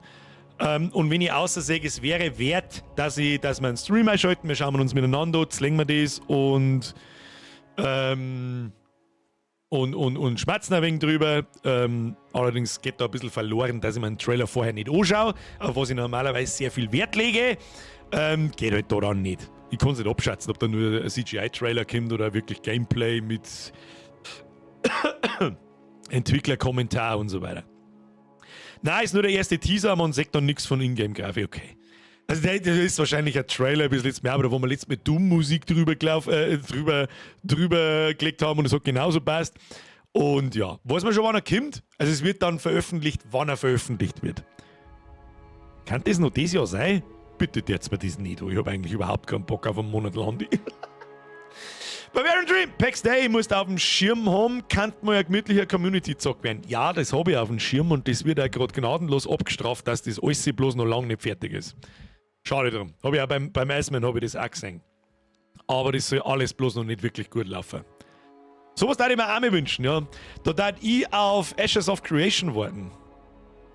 Ja, MMO. Mehr MMO als PAX Day, glaube ich.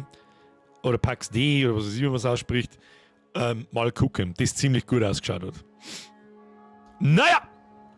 So, Freunde der Sonne. Jetzt steht nochmal jeder sicher, der noch übrig ist, aber schon auf den Like-Button gesmasht hat. Wenn nicht, dann ist er nämlich eine Kack-Nudel-Dudel-Frisur. Aber so eine Kack-Nudel-Dudel-Frisur, die ist auch nicht schlecht. Lande kommt normal immer seit 2008 im November. Ist die Frage, ob da dann kommt er dieses Jahr im November. Kommt er dann auch dieses Jahr im November? Weil dann wissen wir, was wir den ganzen Dezember tun. Dann ziehen wir uns das Flanellhemd an und rein in die gute Stube. Hilft dir eh nicht. Hast du eigentlich Windows 11 schon? Nein. Gibt keinen einzigen Mini-Grund, warum man sich Windows 11 installieren sollte. Nicht einen. Nicht einen einzigen. Bleib da, geh nicht fort. Stellar Blade PS5, Duttenhaken Slay. Das ist stumpf, glaube ich. Die Leute, deren sie in... Weil sonst wird man vielleicht wieder mal irgendwie vorgehalten, das hat man ja auch schon mal jemand einen Roman eingeschrieben, so quasi, du sagst immer, der ist Wischwurstleitung und dann wechselst du mittendrin die Spiele und ich glaub da nichts mehr. Also ganz ehrlich, erstens natürlich ist mir nicht wurscht, was ihr sehen wollt und auf was ihr Bock habt. Aber mir ist halt auch nicht wurscht, auf was ich keinen Bock hab und schon Bock hab. Und wenn ich keinen mehr hab, weil ich merke, dass von heute auf morgen anstatt 1500 Leute nur noch 500 drin sind, dann muss ich ein Vollidiot sein, wenn ich sage, ja, passt schon. Nein, es passt nicht. Darum, man sagt es ja bei Elden Ring schon, ist es einfach ein bisschen ein schwieriger, zugängliches Spiel, auch zum Zuschauen. Das ist nicht so lustig, ja, was normalerweise immer groß geschrieben wird hier drin. Blödsinn. Und darum werden wir auch nicht so lange Elden Ring spielen, bis ich es durch habe. Ja, das kann sich durchaus ein bisschen ziehen. Und wie es der Stefan vorher schon mal gesagt hat, vielleicht gibt es mittendrin irgendwann dann einfach mal so, bin jetzt beim Endboss und den machen wir im Stream. 2 Stunden lang nur auf die Fresse kriegen bis zum Schluss, dann schalten wir das Phantom ein, wenn es geht. Und machen wir dann fertig, wenn es geht, keine Ahnung. Vielleicht birge ich ja in einer Woche wieder komplett ab, das kann auch sein. Ja, ist bei Elden Ring ja auch so gewesen. So, jetzt bin ich weit genug, hab wieder, keine Ahnung, 50 Stunden reingeschissen, keine Lust mehr. Loslegen, sprechen wir irgendwann. Denn das Internet vergisst schnell und in 2 Wochen interessiert der DLC keine Sau mehr. Stimmt natürlich nicht, aber ihr wisst schon, wie ich es meine. Stellar Blade ist kein Souls-like-Game, aber es ist so ein Hack and Slay. Ich das glaube ich eher vergleiche mit so Devil May Cry und wie heißt das andere mit der Tussi? Fuck, mir fällt der Name nicht ein. Aber irgendjemand von euch weiß schon. Dann wirst du der Abbierger, richtig. Der Bierger. Richtig. So, jetzt gehen wir ins Bett. Freunde des Handels, es ist mir ein Fest. Kuss auf die Nuss, danke fürs Zusehen. Wir sehen uns am Micker.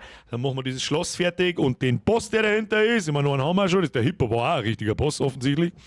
Den pimmelt man zusammen. Und dann schauen wir weiter.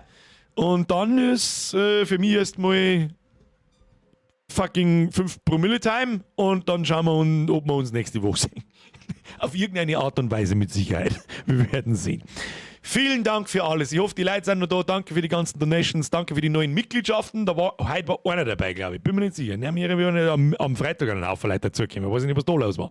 Kuss auf die Nuss. Spezialkuss auf die Nuss an alle Mitglieder, die schon ewig und 3 Tage dabei sind. Was das selber ist. Press Triple F für die Moderatoren. Ich wünsche Ihnen was. Schlafen Sie gut. Hauen Sie rein. Ich hoffe, Sie haben Spaß.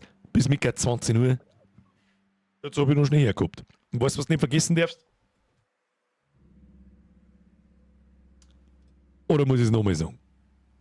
Trachtmann.de. Hauen Sie rein. Ein Schlagzeug! Ha! Bayonetta habe ich gemeint. Bora Bayer, sehr gut. Daumen nach oben. Ich habe gewusst, dass mindestens so einer weiß. Bayonetta habe ich gemeint. So, und jetzt Schlagzeug. Triple F Moderatoren. Hashtag klassisches Strapse. So, schleich mir jetzt Elden Ring ruft. Haben Sie Spaß, Herr Stolzer Löwensepp. Kuss auf die Nuss. Ich hoffe, ich habe niemanden übersehen. Wenn nicht, fühl dich auch geküsst. Habe!